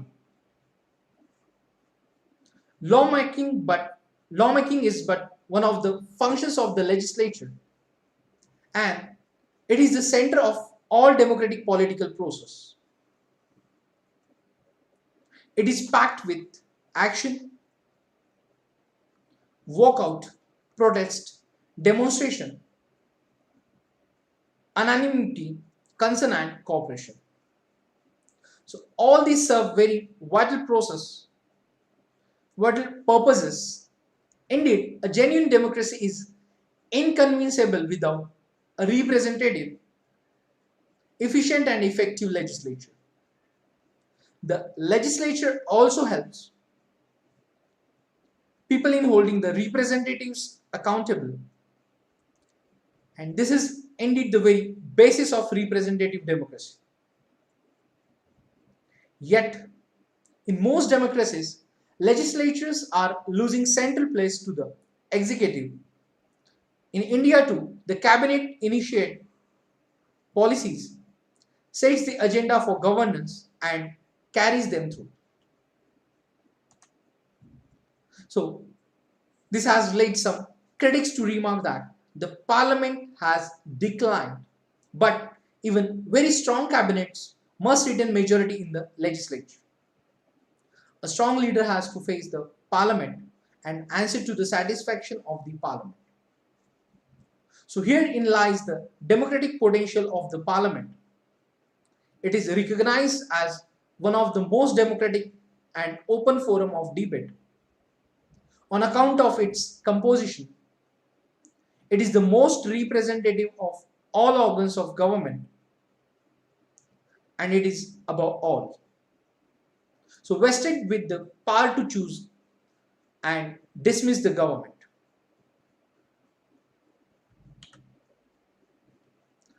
Now friends, as all time we just giving you tasks to read the stories and activities when you will get idle time.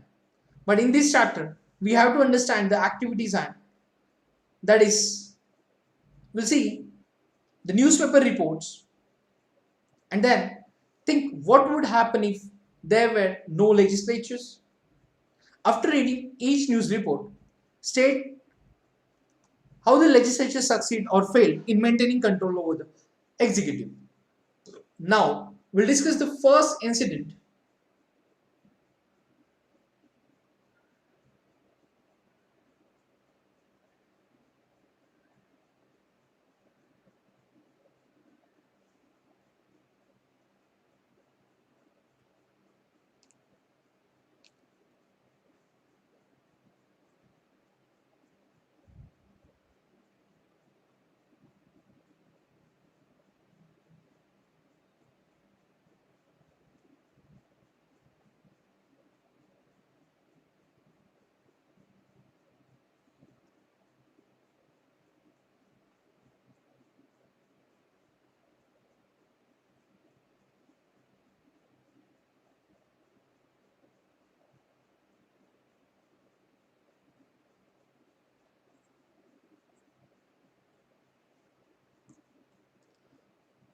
Now, 20th February 2002, the Union Finance Minister Jaswant Singh announced in the Union Budget proposal an increase of rupees 12 in the price of a 50 kg bag of urea.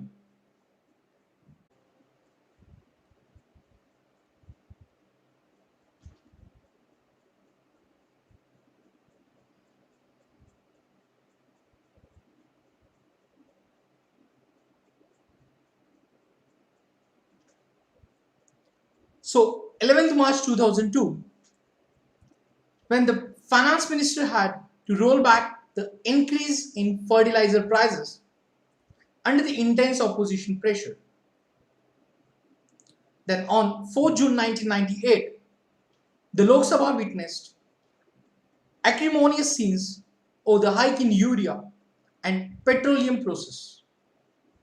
The entire opposition sacked the walkout. The issue rocked the House of 2 days leading to walkout by opposition. The finance minister in his budget proposal had proposed a hike of 50 paisa per kilogram of urea to reduce subsidy on it, and is forced the finance minister Mr.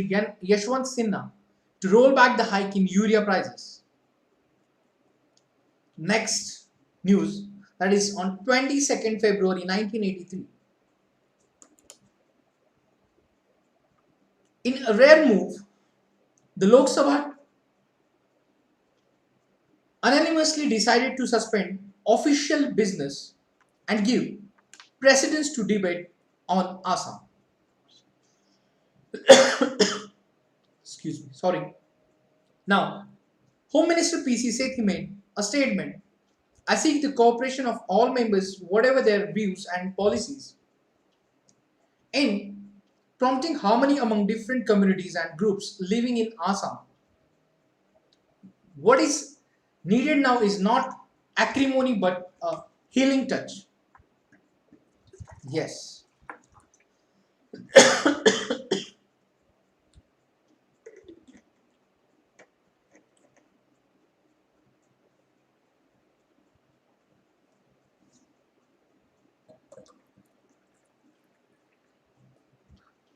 So,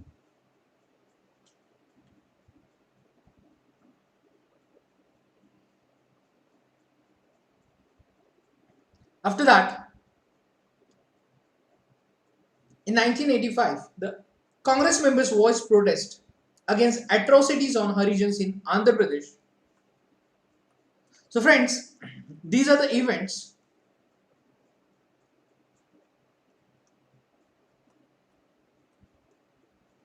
which show the legislature succeeded maintaining control over the executive. Now, why do we need two houses of parliament? Now, next heading is, why do we need two houses of parliament? So the term parliament refers to the national legislature. The legislature of the states is described as state legislature. The parliament in India has two houses. When there are two houses of the legislature, it is called a bicameral legislature. The two houses of Indian Parliament are the Council of States, which is also known as the Rajya Sabha, and the House of People, known as the Lok Sabha. The Constitution has given the states the option of establishing either a unicameral or bicameral legislature. So at presently, only 6 states have a bicameral legislature. So friends, the term parliament refers to the national legislature, and at the state level, the legislature known as state legislature. The parliament in India has two houses, which is known as bicameral legislature. So when there are two houses of legislature, it's called as the bicameral legislature. The two houses of the Indian Parliament are the Council of States, which is also known as Rajya Sabha, and the House of People, known as the Lok Sabha. Yes, upper house and lower house.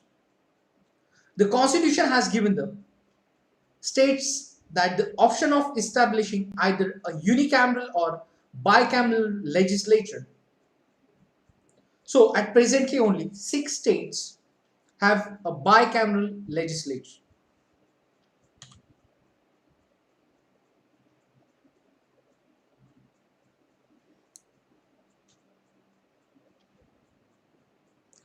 Yes, friends. So the states having a bicameral legislatures are the Andhra Pradesh, Bihar, Karnataka, Maharashtra, Telangana, and Uttar Pradesh.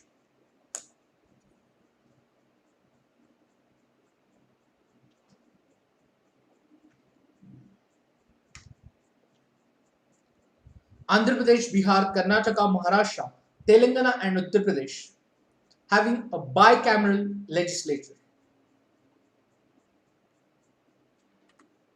Now, the countries with a large size and much diversity usually prefer to have two houses of the national legislature to give representation to all sections in the society and to give representation to all geographical regions or parts of the country. A bicameral legislature has one more advantage. A bicameral legislature make it possible to have every decision reconsidered. Every decision taken by one house goes to the other house for its decision. This means that every bill and policy would be discussed twice, and this ensures a double check on every matter.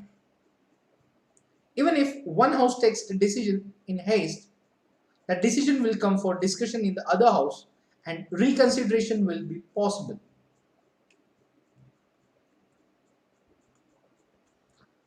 Now, there is a comment by Punima Banerjee in Constituent Assembly Discussions and Debate. An upper house could perform the useful function of being revising body, and its views may count but not its votes. Those who could not enter into the rough and tumble of active politics could advise the lower house.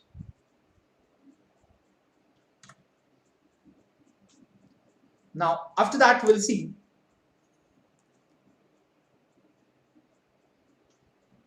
bicameralism in Germany. Yes, now we'll see the example of bicameralism in Germany. So, Germany has bicameral legislature. The two houses are known as Federal Assembly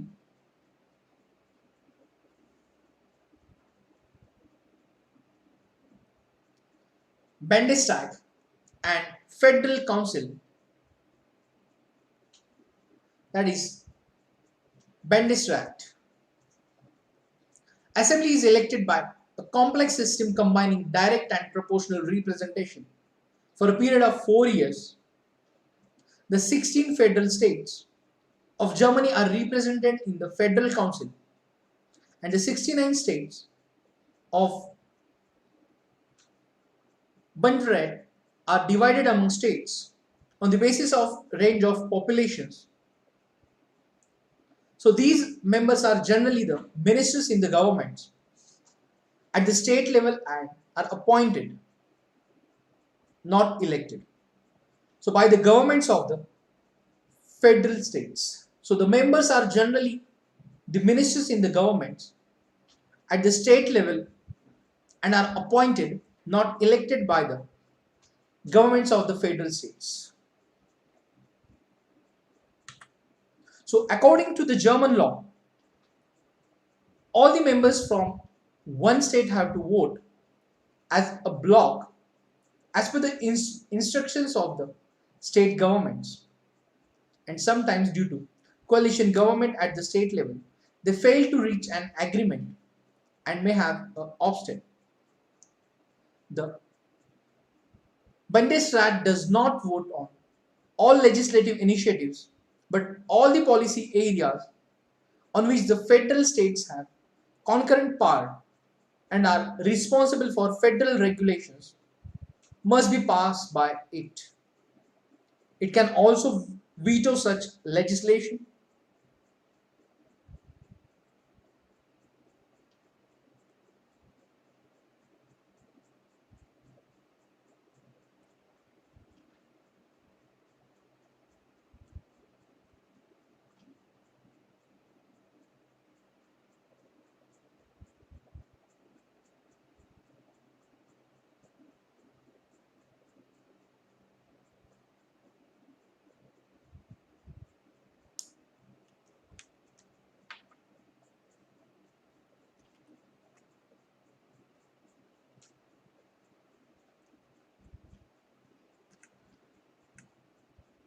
Yes. So, Prem, yes, the student was asked query.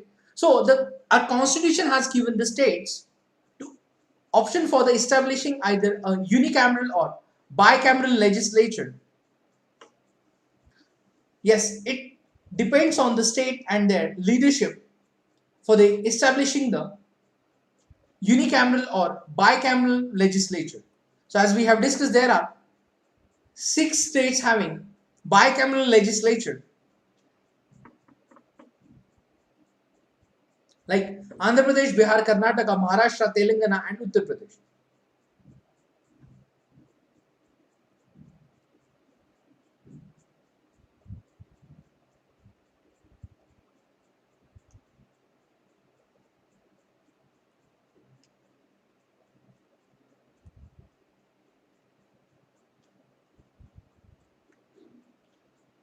So the benefits of bicameralism that any decision is granted by one house that reconsidered by another house, which means we can say this is the benefit of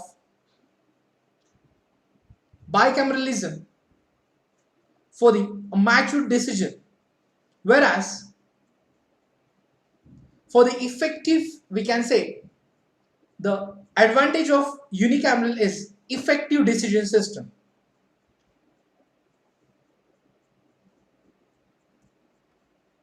Or we can say the quick decision process is a unicameral system.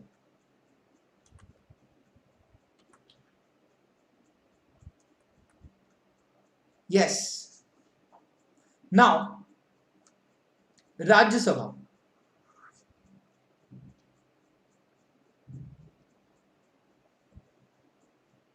So, each of the two houses of parliament has different basis of representation. The Rajya Sabha represents the states of India. It is an indirectly elected body. So, residents of the state elect members to legislative assembly, state legislative assembly, and the elected members of state legislative assembly, that is MLAs, in turn elect the members of the Rajya Sabha.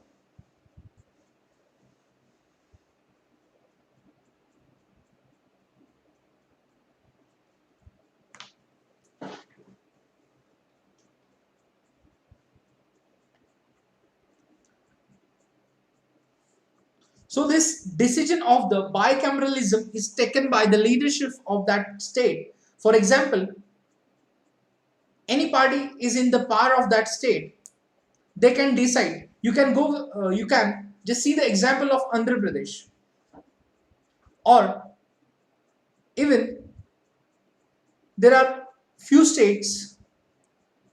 Initially, they doing their administration of the government through bicameralism, but later on they dissolve the upper house, that is legislative council, in their states.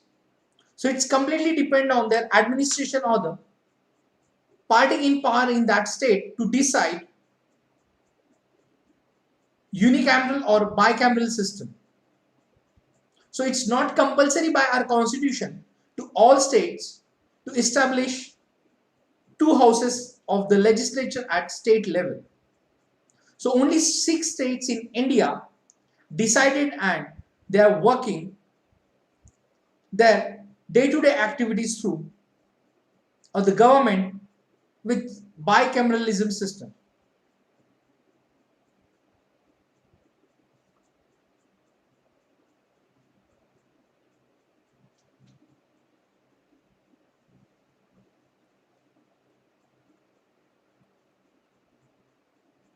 So, which means in our constitution, there is nowhere mentioned that the both houses at state legislatures are compulsory.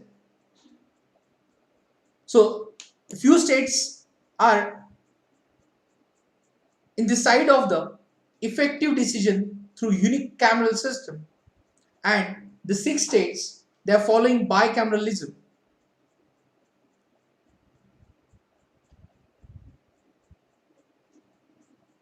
Yes, and just we'll finish this chapter more clearly. I'll elaborate your point. Yes, now we'll come to the or we'll continue with the topic Rajya Sabha.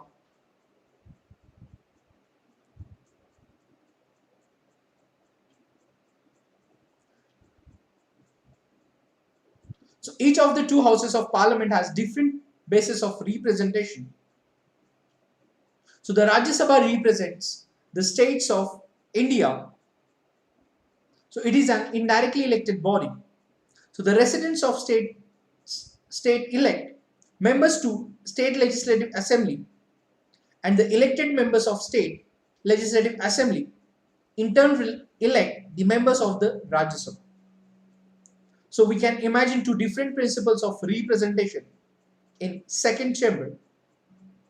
In the second chamber, one way is to give equal representation to the parts of the country irrespective of their size or population. We may call this as symmetrical representation. On the other hand, the parts of the country may be given representation according to their population. So this second method means that regions or parts having larger population would have more representative in the second chamber than regions having less population.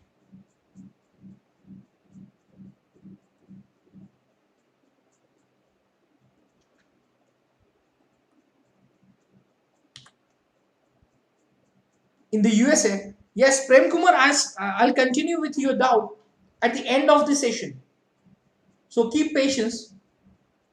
So there are pros and cons of the both systems, that is bicameralism and unicameralism.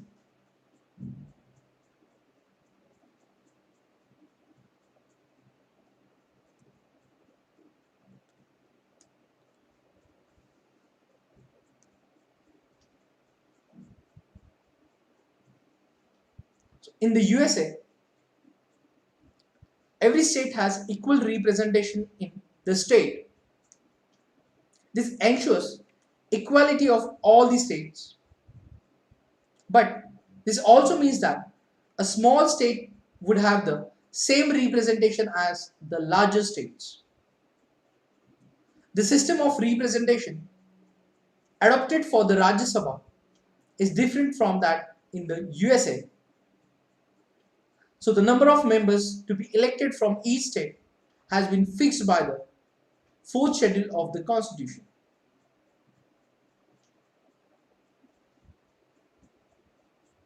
Now, what would happen if we were follow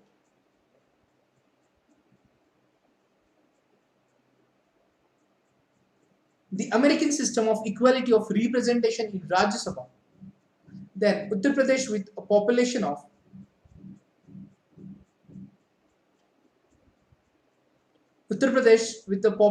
1998.12 lakhs would get seats equal to that of Sikkim. Those population is only 6.10 lakhs. So the framers of the constitution wanted to prevent such discrepancy. So states with larger population get more representatives than states with small population get. So thus, a more populous states like Uttar Pradesh sends 31 members to the Rajya Sabha,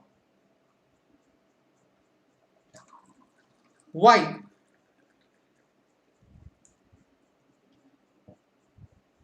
a smaller and less populous state like Sikkim has one seat in the Rajya Sabha. So friends, now we'll understand in the USA, every state has equal representation in the Senate.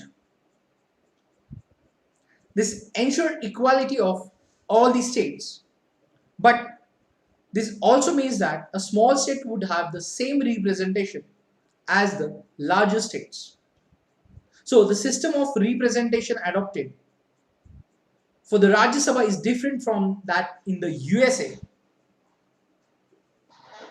So the number of members to be elected from each state has been fixed by the fourth schedule of the Constitution. Now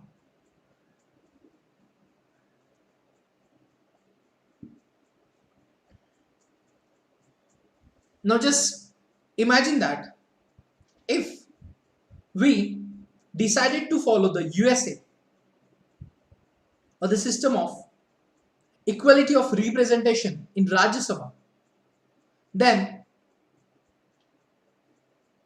a states or those states having a population on the maximum side or the higher, they get the same seats, and those states having a minimum population, they are also getting same seats. So we can say this is the type of discrepancy.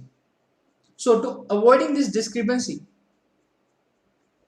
we follow that the states will get seats as per their population. So members of the Rajya Sabha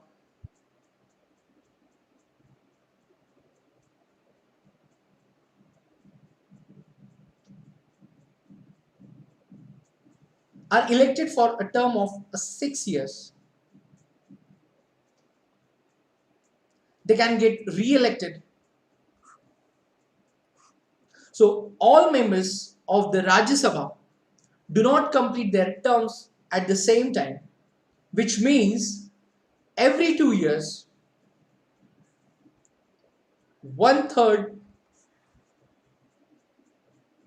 members of the Rajya Sabha complete their term, and elections are held for those 1/3 seats only. So thus, the Rajya Sabha is never fully dissolved, and therefore it is called the permanent house of the parliament.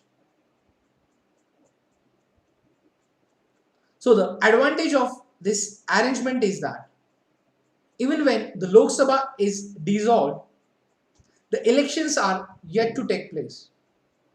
So the meeting of the Rajya Sabha can be called and urgent business can be conducted.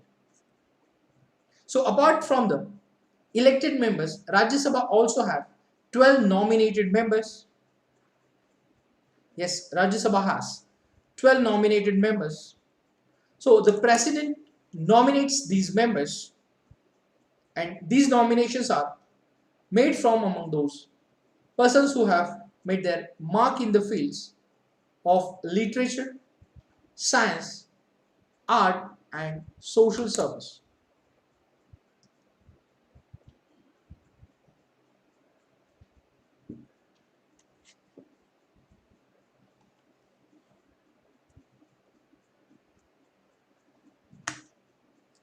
Then we'll see Lok Sabha. So the Lok Sabha and the state legislative assemblies are directly elected by the people. So for the purpose of election, the entire country, state in the case of state legislative assembly, is divided into territorial constituencies of roughly equal population.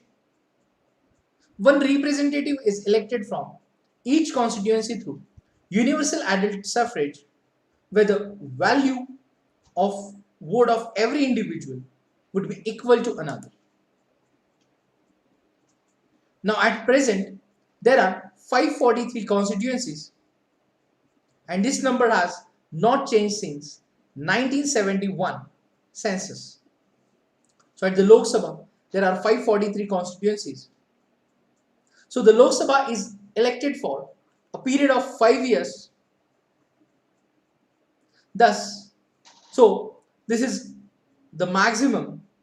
So we have seen in previous chapter that before the completion of 5 years, the Lok Sabha can be dissolved if no party or coalition can form the government, or if the Prime Minister advises the President to dissolve the Lok Sabha and hold fresh elections. Now, what does the Parliament do? So, the functions of the Parliament we can say.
So, now, what is the function of the legislature? Do both houses of Parliament have similar functions, or is there a difference in the powers of the two houses? So, apart from lawmaking, the Parliament is engaged in many other functions. Now, we'll see these functions of the Parliament. First is legislative function. So, the Parliament enacts legislations for the country. The Parliament enacts legislations for the country. Despite being the chief lawmaking body, the Parliament often merely approves legislations. The actual task of drafting the bill is performed by the bureaucracy. So, the process of drafting the bill is performed by the bureaucracy under the supervision of the minister concerned, and the substance and even the timing of the bill are decided by the cabinet. Now, no major bill is introduced in the Parliament without the approval of the cabinet. So, members other than ministers can also introduce bills, but these have no chance of being passed without the support of the government.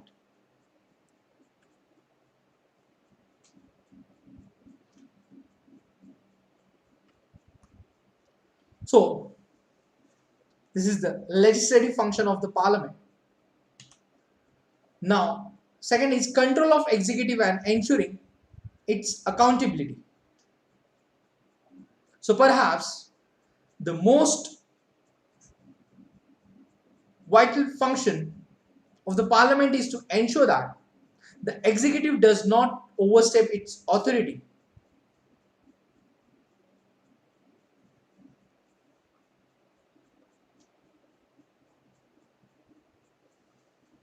And remains responsible to the people who have elected them. So, we shall, yes, in the another chapter we will discuss in details as well. So, Control of executive and ensuring its accountability. So the parliament is to ensure that executive does not overstep its authority and remains responsible to the people who have elected them. Then financial function. So government is about spending a lot of money on various matters. Where does this money come from?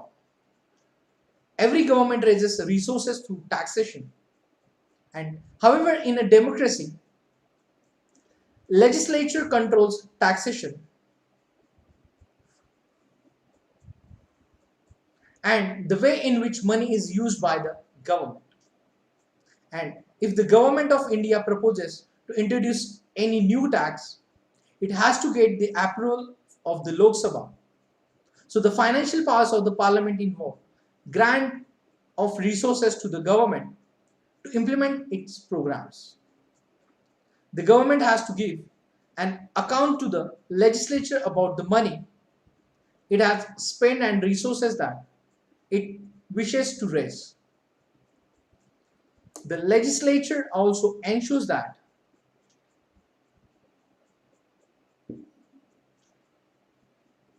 the government does not misspend or overspend. This is done through the budget and annual financial statement.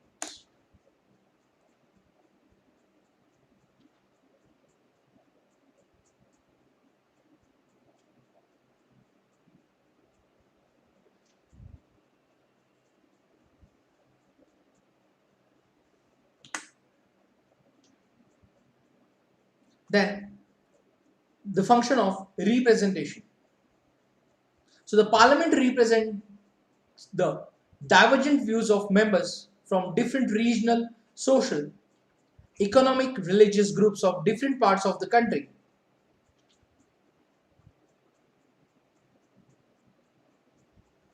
Then debating function.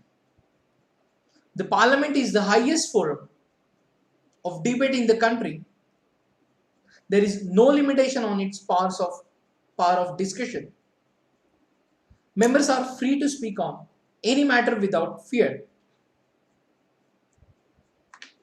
This makes it possible for the parliament to analyze any or every situation that faces the nation. And these discussions constitute the heart of democratic decision making. Then, constituent function. The parliament has the power of discussing and enacting changes to the constitution. So, the constituent powers of both the houses are similar. So, all constitutional amendments have to be approved by a special majority of both houses. Electoral functions. The parliament also performs some electoral functions. It elects the president and vice president of India. Then judicial functions. So the judicial functions of the parliament include considering the proposals for removal of president, vice president and judges of high courts and supreme court.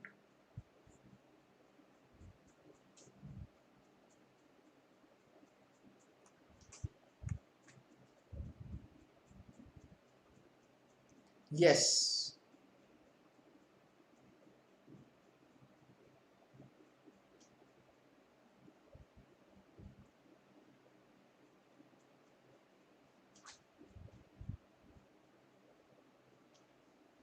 So now see the cartoon.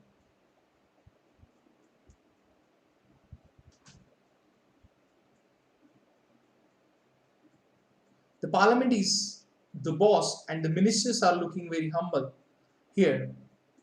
That is the effect of parliament's power to sanction money to different ministries.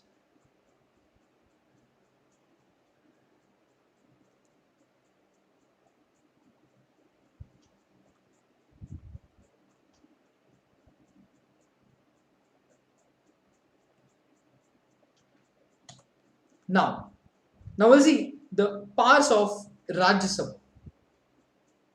Yes, friends. Now we'll see the powers of Rajya Sabha. So, as we discussed about the functions that are performed by the Parliament in general. Now, however, in a bicameral legislature, there is some difference between the powers of the two houses. Now we'll see the chart.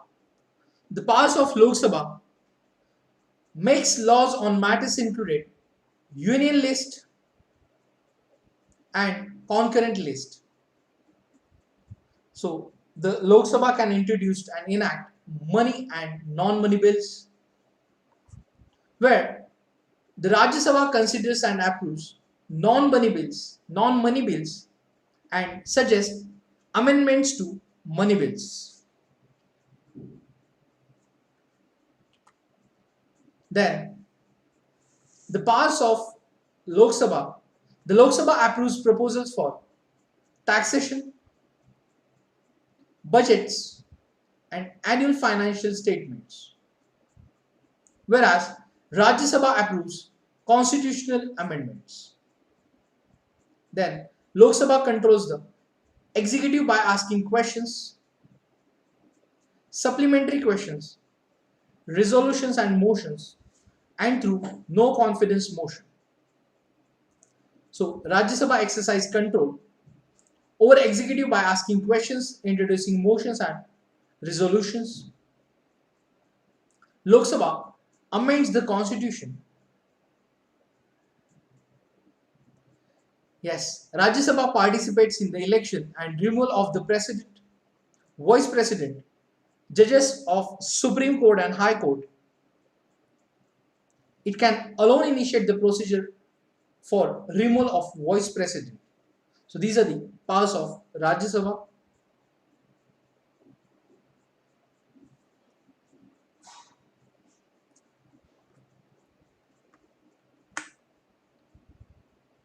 Lok Sabha approves the proclamation of emergency,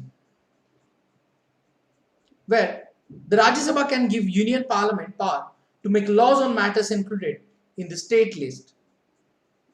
So Rajya Sabha can give the Union Parliament power to make laws on the matters of included in the state list. The Lok Sabha elects the president and vice president and remove judges of the Supreme Court and High Court. Lok Sabha establishes committee and commissions and considers their reports. So these are the powers of Rajya Sabha and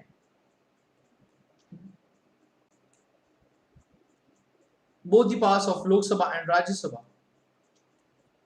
in the chart. Now we'll see after that special powers of Rajya Sabha. So as we know, the Rajya Sabha is an institutional mechanism to provide representation to the state.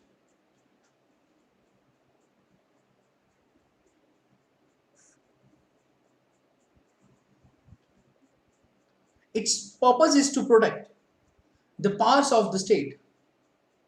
Yes, the powers of the states. So therefore, any matter that affects the states must be referred to it for its consent and approval. Thus, if the Union Parliament wishes to remove a matter from the state list over which only the state legislature can make law,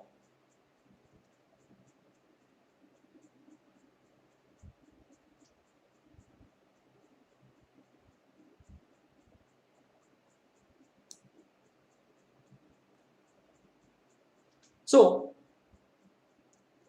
if the Union Parliament wishes to remove a matter from state list to either the union list or concurrent list in the interest of the nation, the approval of the Rajya Sabha is necessary. Now, this provision adds to the strength of the Rajya Sabha, and however, experience shows that the members of Rajya Sabha represent their parties more than they represent their states. So the spatial powers of Rajya Sabha. So as we know, Rajya Sabha is an institutional mechanism to provide representation to the states.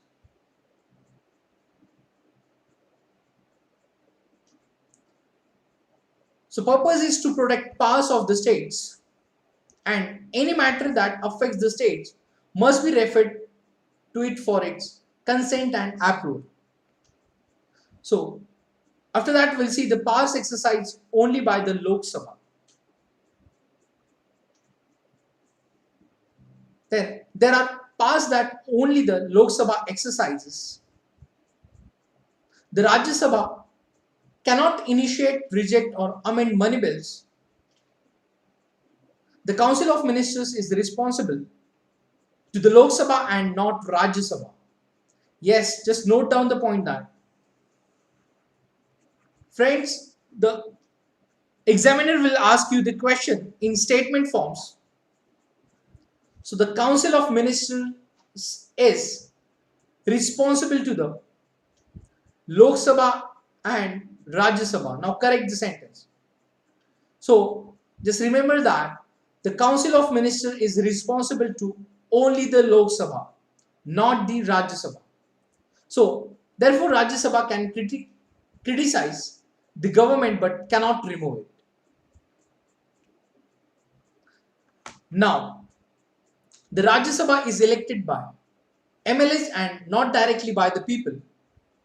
So therefore, the constitution stopped short of giving certain powers to the Rajya Sabha. So, in a democratic form as adopted by our constitution, the people are the final authority.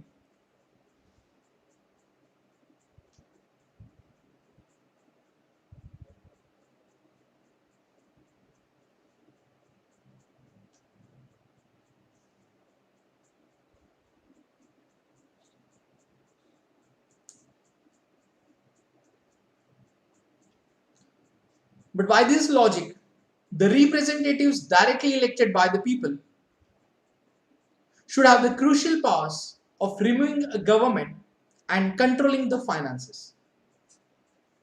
Now, in all other spheres, including passing of non-money bills,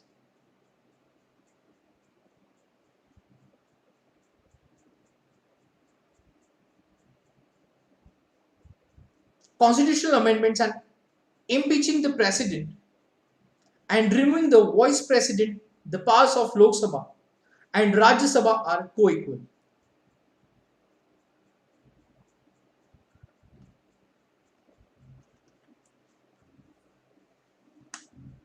Then, how does the parliament make laws? Hello Nayan, in today's session we are studying about the class 11th NCERT Indian Constitution at Work.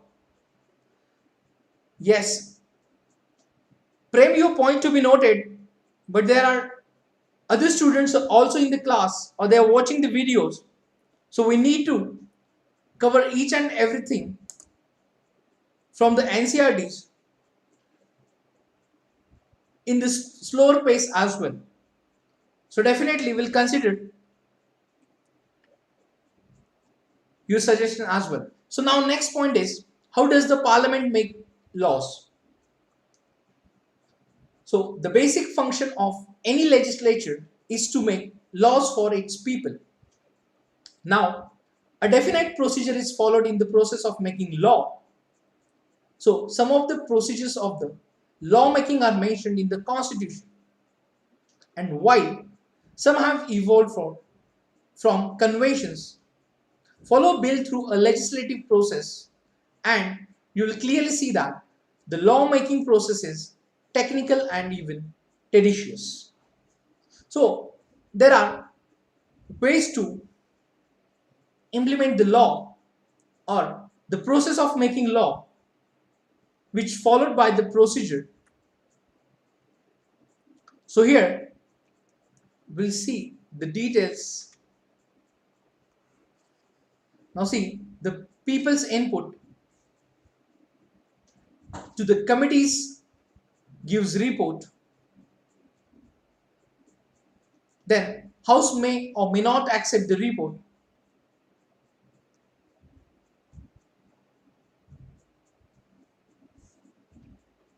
Now again, bill which is introduction in either house or in case of non-money bill, so bill sent to committee or discussed in the house itself. Then the committee gives reports. Then house may or may not accept the report, and then detailed discussion of a bill in the house. Now after that, bill is accepted or rejected, then sent to the other house. Now the other house approves or gives recommendations. So there is another way where the joint session of parliament in some cases required. Otherwise, the president approves or sends back to the consideration for that bill, and after the assent on that bill becomes law. So the procedure like initially the bill introduction in either house in case of non-money bill, then bill sent to committee or discussed in the house itself. The peoples also give inputs to the committee on that bill. Then committee gives a report. Then house may or may not accept the report. The detailed discussion of bill in the house, in the both. Then bill is rejected or accepted.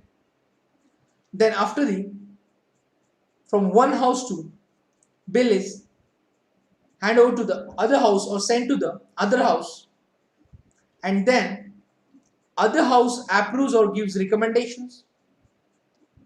So there are some joint sittings of parliament if required, and after that president approves or sent back to the reconsideration of that bill to the particular house. And then after the approval of the president or after the assent of president, bill becomes law.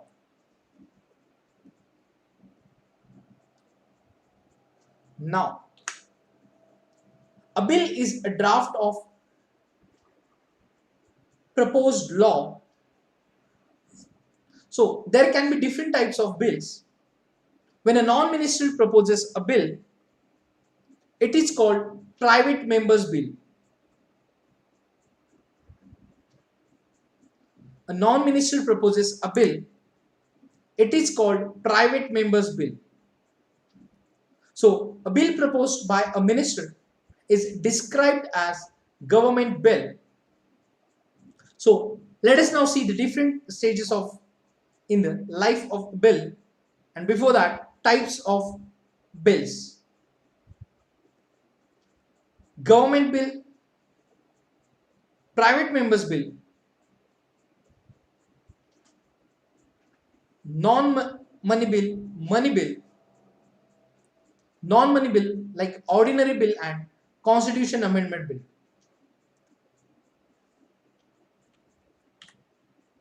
So even before a bill is introduced in the parliament,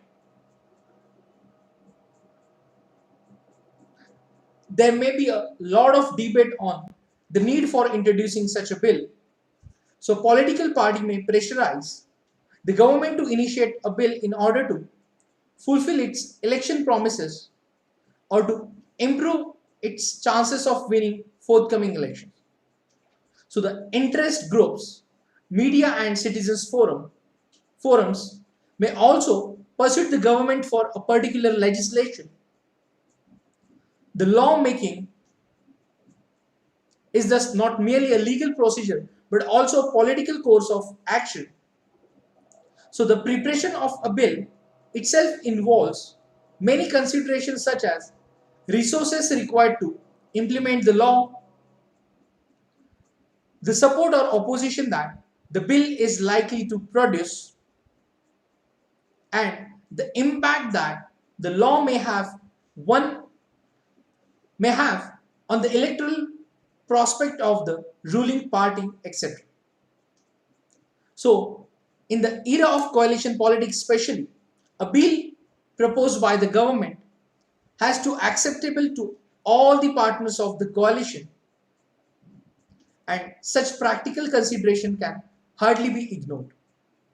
So, the cabinet considers all this before arriving at a decision to enact a law. So once the cabinet approves the bill,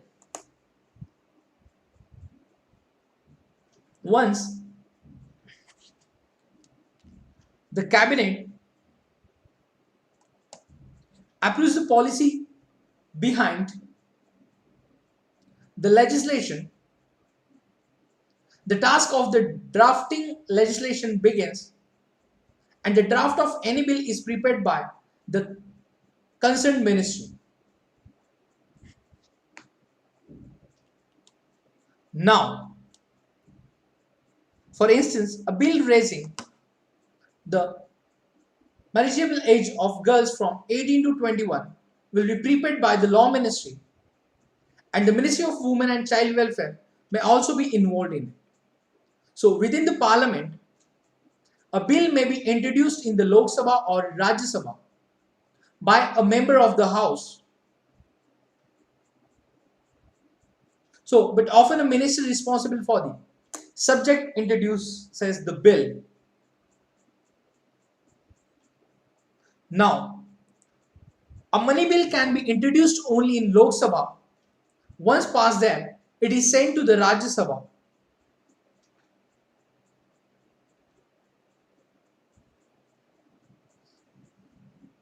So, a large part of the discussion of the bills takes place in the committees, and the recommendations of the committee is then sent to the house. So that is why committees are referred to as miniature legislatures.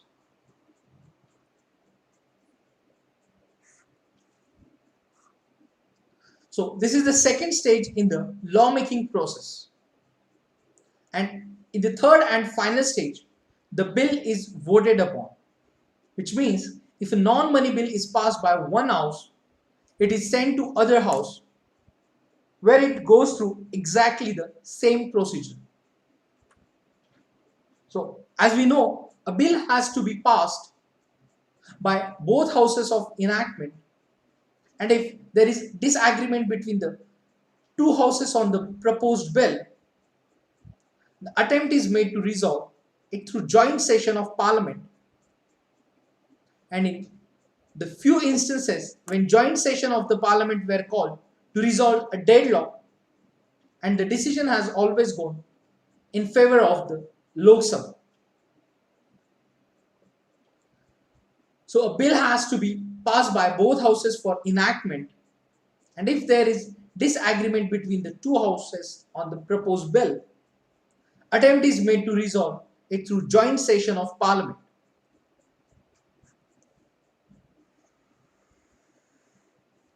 So when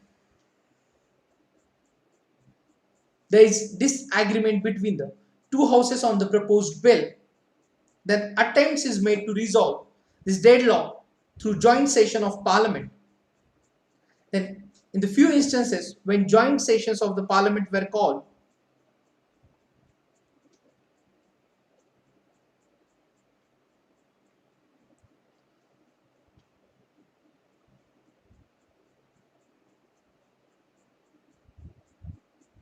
so to resolve a deadlock, the decision has always gone in favor of the Lok Sabha. Now, when a bill passed by the both houses, it is sent to the president for his assent, and the assent of the president results in the enactment of a bill into a law. The assent of the president, which results in the enactment of a bill into a law. Now see the cartoon given in the NCRT.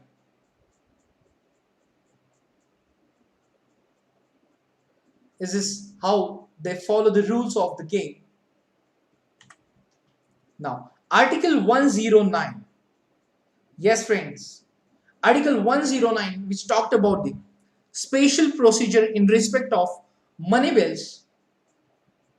So, a money bill shall not be introduced in the Council of States, that is, in the Rajya Sabha.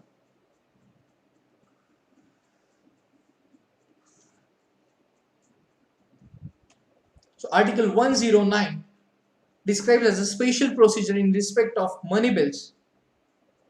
So, a money bill shall not be introduced in the Council of State.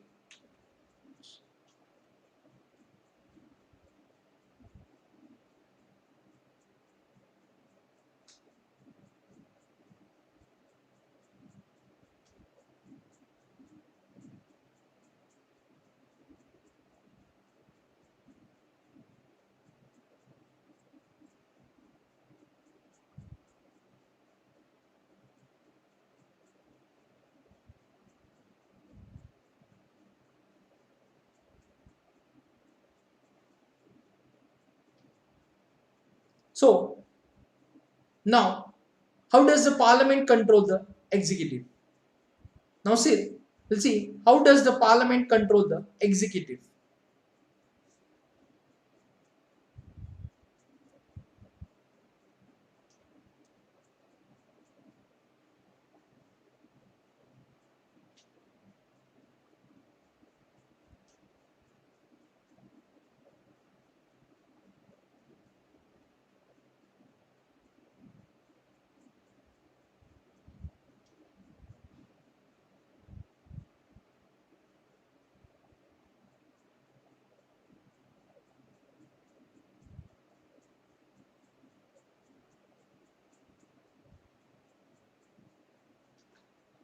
So, in a parliamentary democracy, the executive is drawn from the party or a coalition of.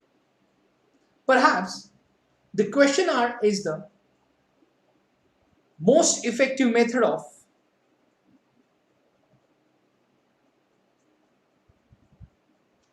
keeping vigil on the executive and the administrative agencies of the government.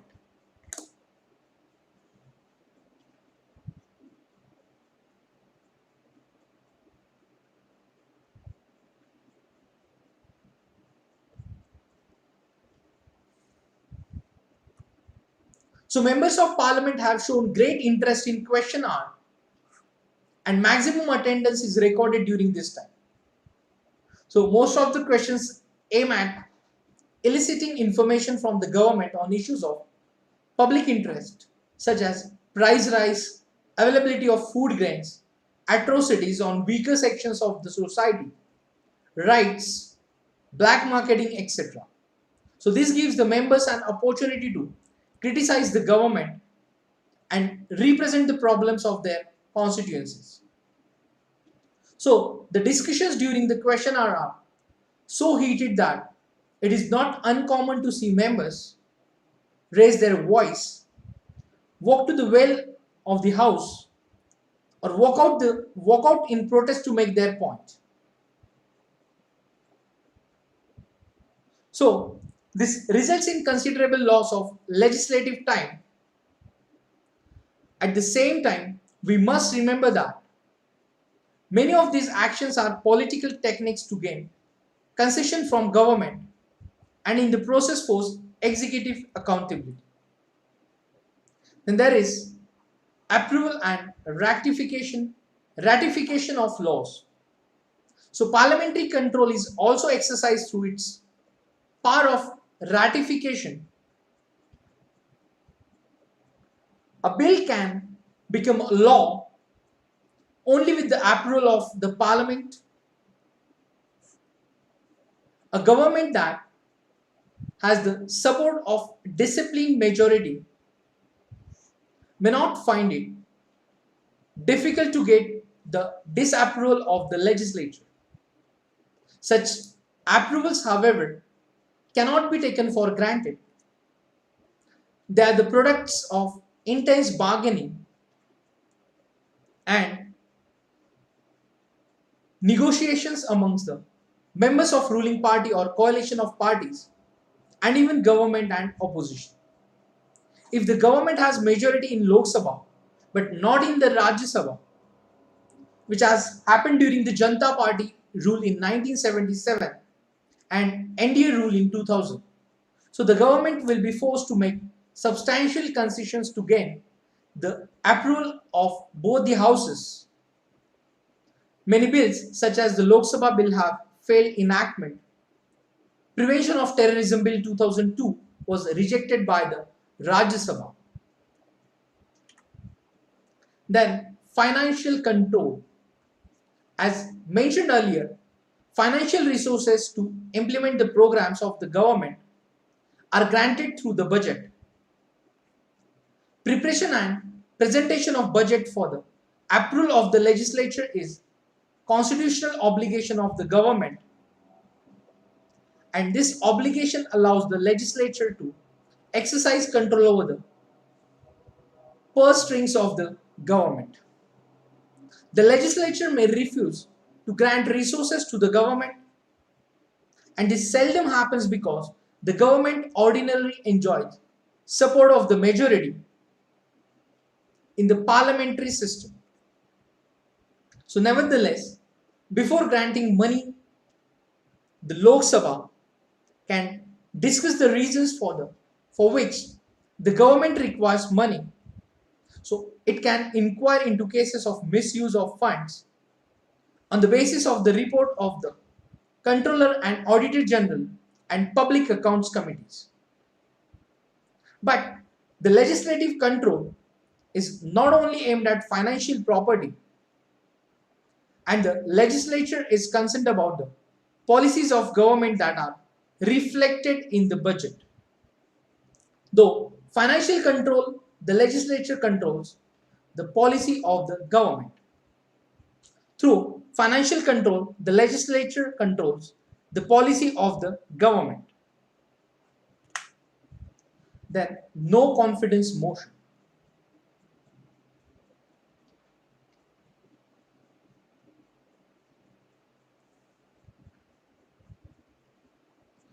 So the most powerful weapon that enables the parliament to ensure executive accountability is the no confidence motion. So as long as the government has the support of its party or coalition of parties that have a majority in the Lok Sabha,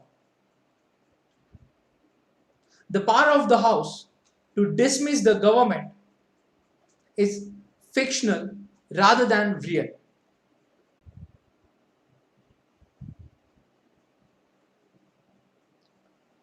No confidence motion, the most powerful weapon that enables the parliament to ensure executive accountability, is the no confidence motion.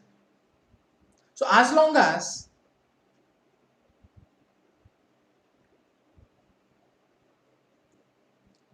the government has the support of its party or coalition of parties that have a majority in the Lok Sabha, so the power of the House to dismiss the government is fictional rather than real.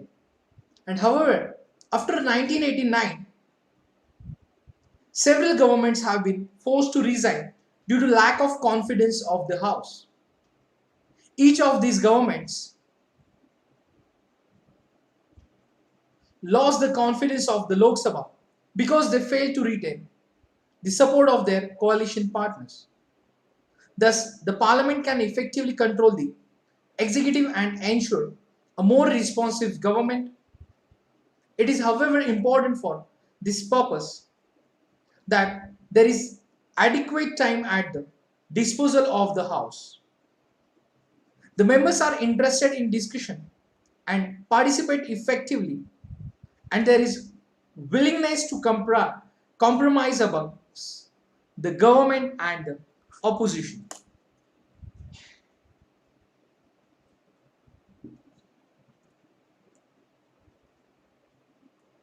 No confidence motion.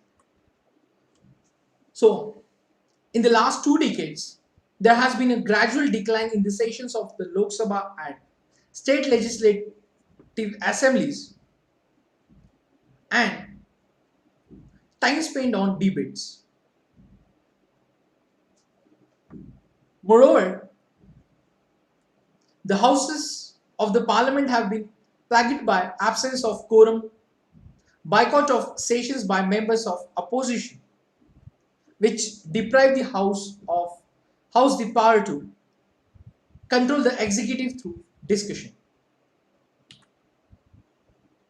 Now, what do the committees of parliament do? The, then the work of committees of parliament and functions. So, a significant feature of the legislative procedure is the appointment of committees for various legislative purposes. The committees play a vital role not merely in lawmaking but also day-to-day business of the house. Since the parliament meets only during sessions, it has very limited time at its disposal. The making of law, for instance, requires in-depth study of issues under consideration. This is in turn demands for more attention and time. So similarly, there are other important functions also, like studying the demands for grants made by various ministries, looking into expenditure incurred by various departments, investigating cases of corruption, etc. So the parliamentary committees perform such functions, and since 1983, India has developed a system of parliamentary standing committees. There are over 20 such departmentally related committees. Standing committees supervise the work of various departments, their budget, their expenditure and bills.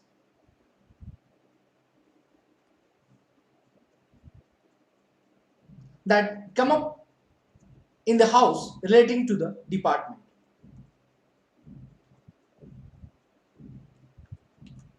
So apart from standing committees, joint parliamentary committees have occupied a position of eminence in our country. So joint parliamentary committees, JPCs, can be set up for purpose of discussing a particular bill, like the joint committees to discuss bill, or the purpose of investigating financial irregularities. So members of these committees are selected from both houses.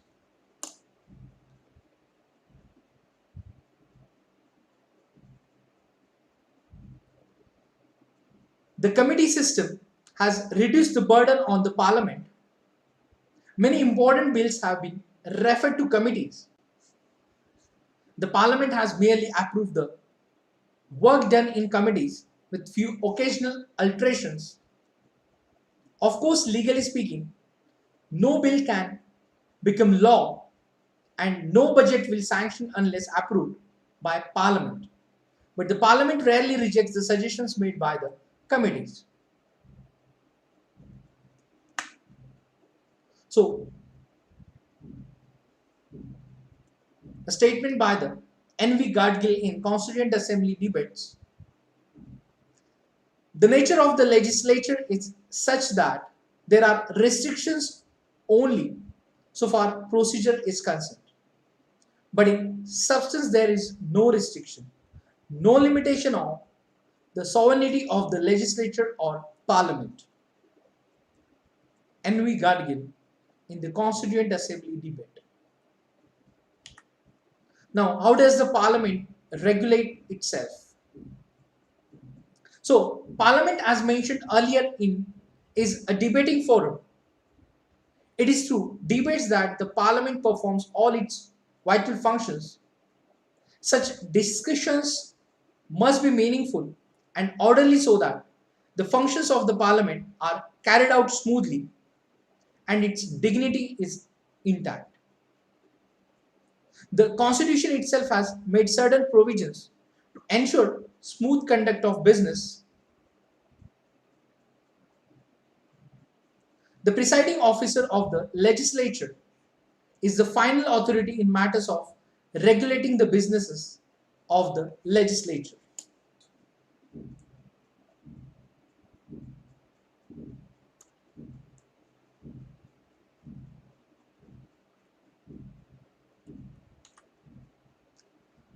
Yes. Now see,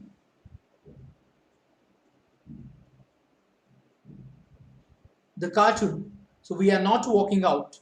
We have been ordered out, said the MPs. Why? Yes.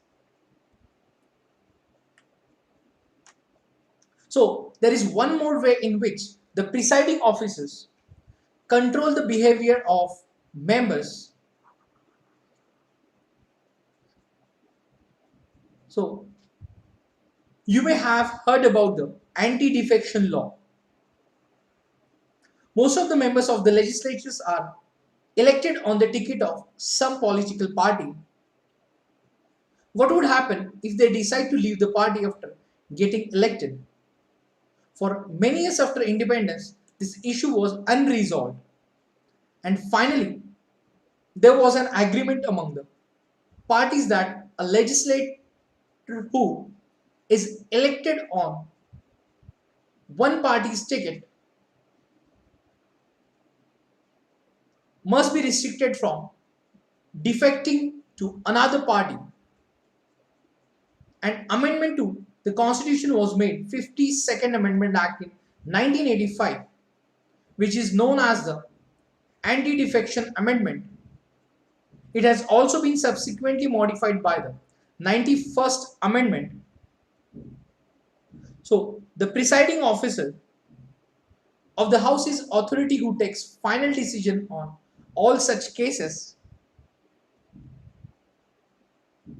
If it is proved that a member has defected, then such member loses the membership of the House, and besides, such a person is also disqualified from holding any political office like ministership, etc. Now, what is defection? If a member remains absent in the House when asked by party leadership to remain present, or votes against the instructions of the party, or voluntarily leaves the membership of the party, it is deemed as defection.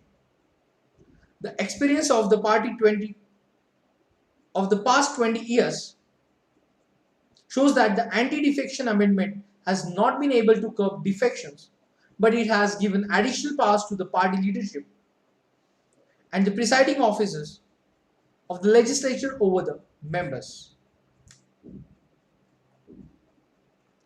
So, we'll see. Have you watched the live telecast of the proceeding of the parliament? You will find that our parliament is truly a rainbow of colorful dresses symbolizing different regions of the country. Members speak different languages in the course of the proceedings. They come from various castes, religions, and sects. They often fight bitterly.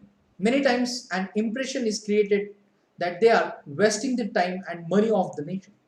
But we have seen in this chapter that these same parliamentarians can effectively control the executive. They can express the interest of various sections of our society. On account of its composition, legislature is the most representative of all organs of government. The sheer presence of members of diverse social backgrounds makes the legislature more representative and potential more responsive to people's expectations. In a parliamentary democracy, legislature as a body representing the wishes of the people, which occupies a high position of power and responsibility. So herein lies the democratic potential of the parliament.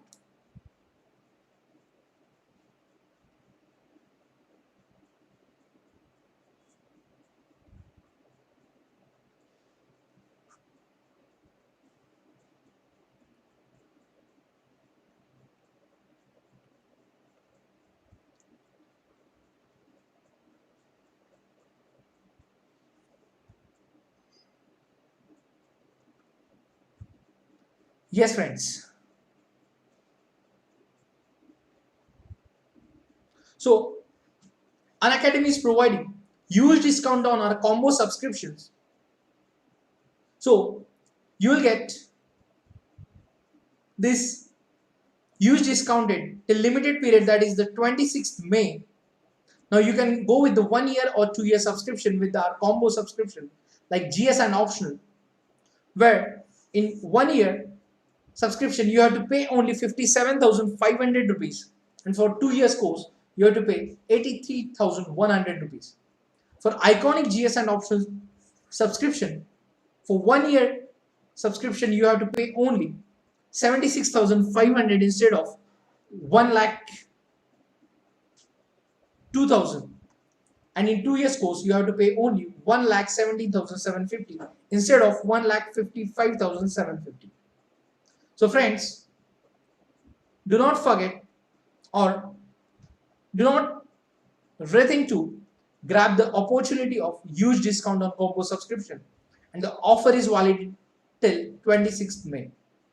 Unacademy is also providing 4-in-1 offer where you will get 4 benefits with 1 subscription, which means you will get printed notes worth rupees 10,000 absolutely free with minimum 1 year subscription, mega subscription offer in which you will get extended validity till next preliminary examination.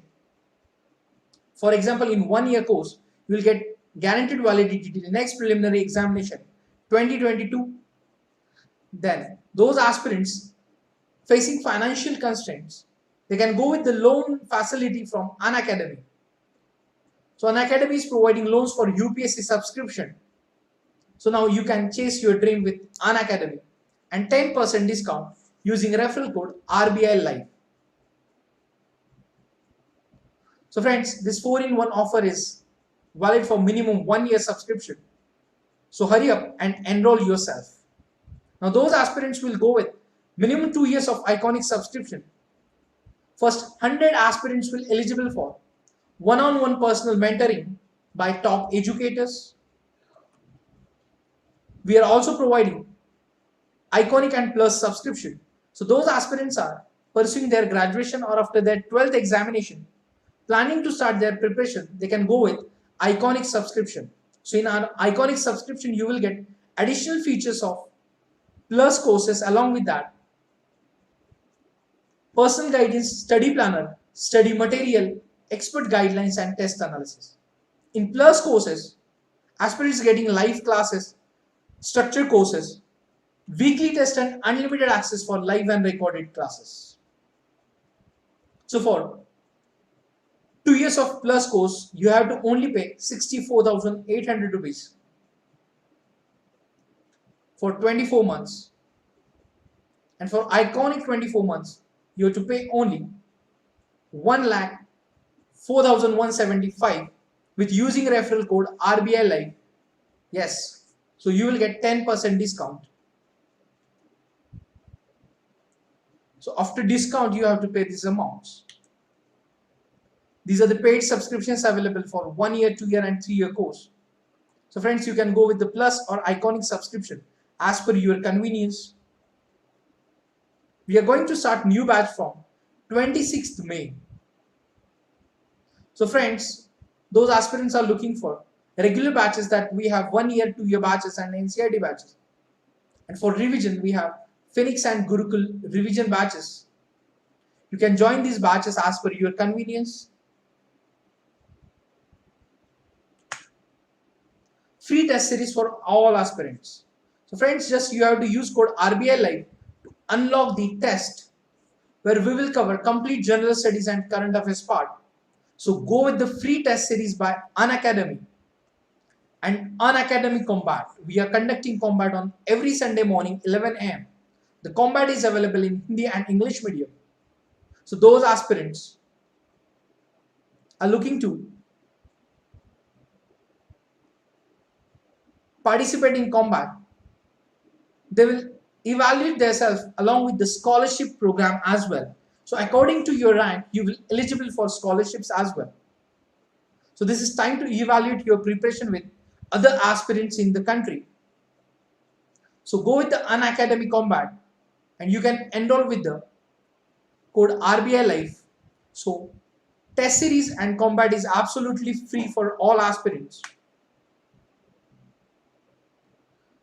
Yes, friends. So today we have covered two chapters of the class 11th NCRT Indian Constitution at Work.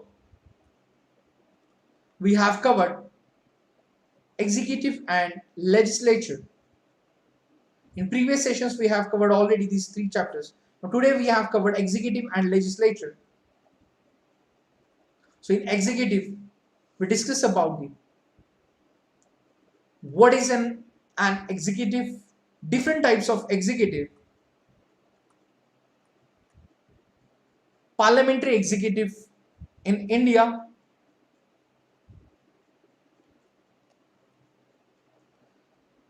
Article 74 Clause 1 which talk about the power and position of President.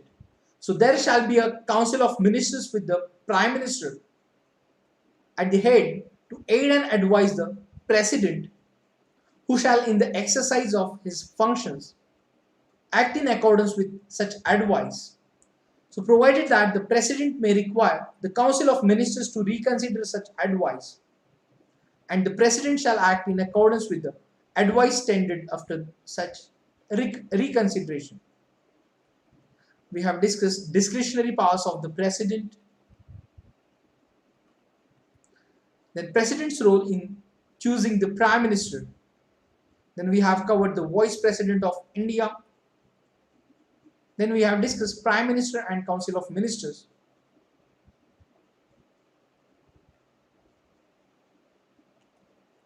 Then size of Council of Ministers.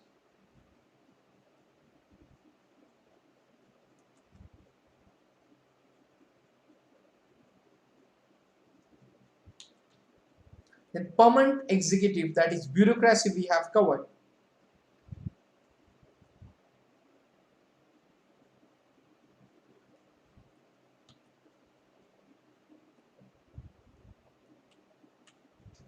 Classification of civil services. And then we have covered legislature.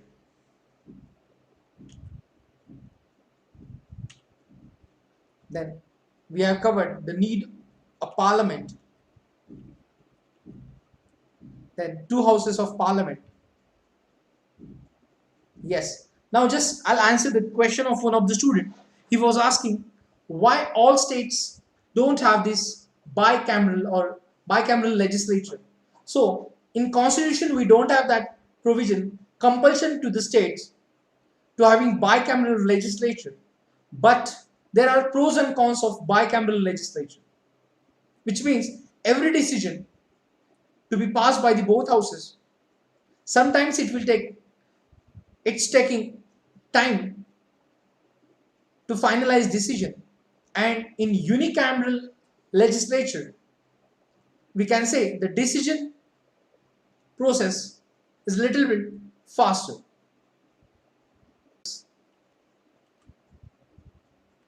So it depends on that particular state's leadership to opt for the unicameral or bicameral legislature. So till today we have only 6 states have bicameral legislature. These are the Andhra Pradesh, Bihar, Karnataka, Maharashtra, Telangana and Uttar Pradesh. Then we have discussed bicameralism in Germany. Rajya Sabha, Lok Sabha. Then the function of the parliament, financial function, representation, debating function, constituent function, electoral functions, judicial functions, powers of Rajya Sabha, then powers of Lok Sabha and Rajya Sabha. Then special powers of Rajya Sabha we have discussed. Then how does the parliament makes laws? We have discussed the flow chart.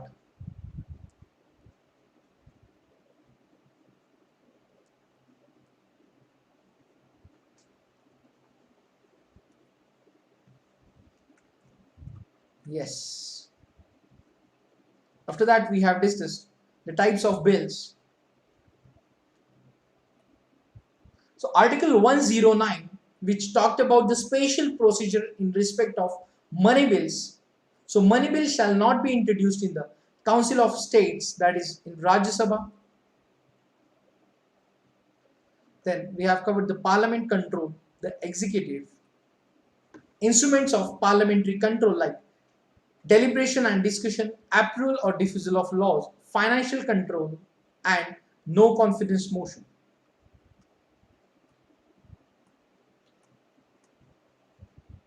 Then we have covered what do the committees of parliament do. Then how does the parliament regulate itself?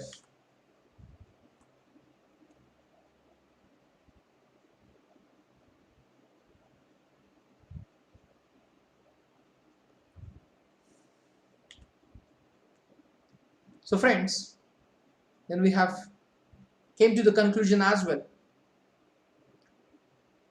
Like the members of the a parliament speak different languages in course of the proceedings. They come from various castes, religions and sects. They often fight bitterly, and many times an impression is created that they are wasting the time and money of the nation. But we have seen that the same parliamentarians can effectively control the executive. They can express the interest of various sections of our society. On account of its composition, legislature is the most representative of all organs of government. The sheer presence of members of diverse social backgrounds makes the legislature more representative and potential more responsive to people's expectations. So in a parliamentary democracy, legislature as a body representing the wishes of the people, which occupies a high position of power and responsibility. So herein lies the democratic potential of the parliament. So we have discussed this offer as well, friends. So the combo subscription offer extended till 26th May. You can also eligible for the 4-in-1 offer with minimum 1 year subscription. You can go with our plus or iconic courses. We are going to start new batches from 26th May. Test series and Unacademy combat as well. So friends, do not forget to like, share and subscribe Unacademy videos.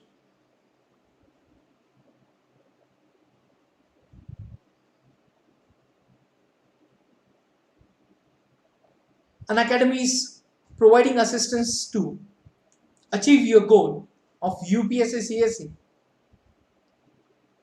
You can join our revision batches, other batches to boost up your preparation. Now those aspirants are planning to appear for prelims this year. They should join our free test series and combat as well. So in free test series, we will cover complete general studies and current affairs part. So friends, during the pandemic, take care of your family and your near dear ones. Stay home, stay safe.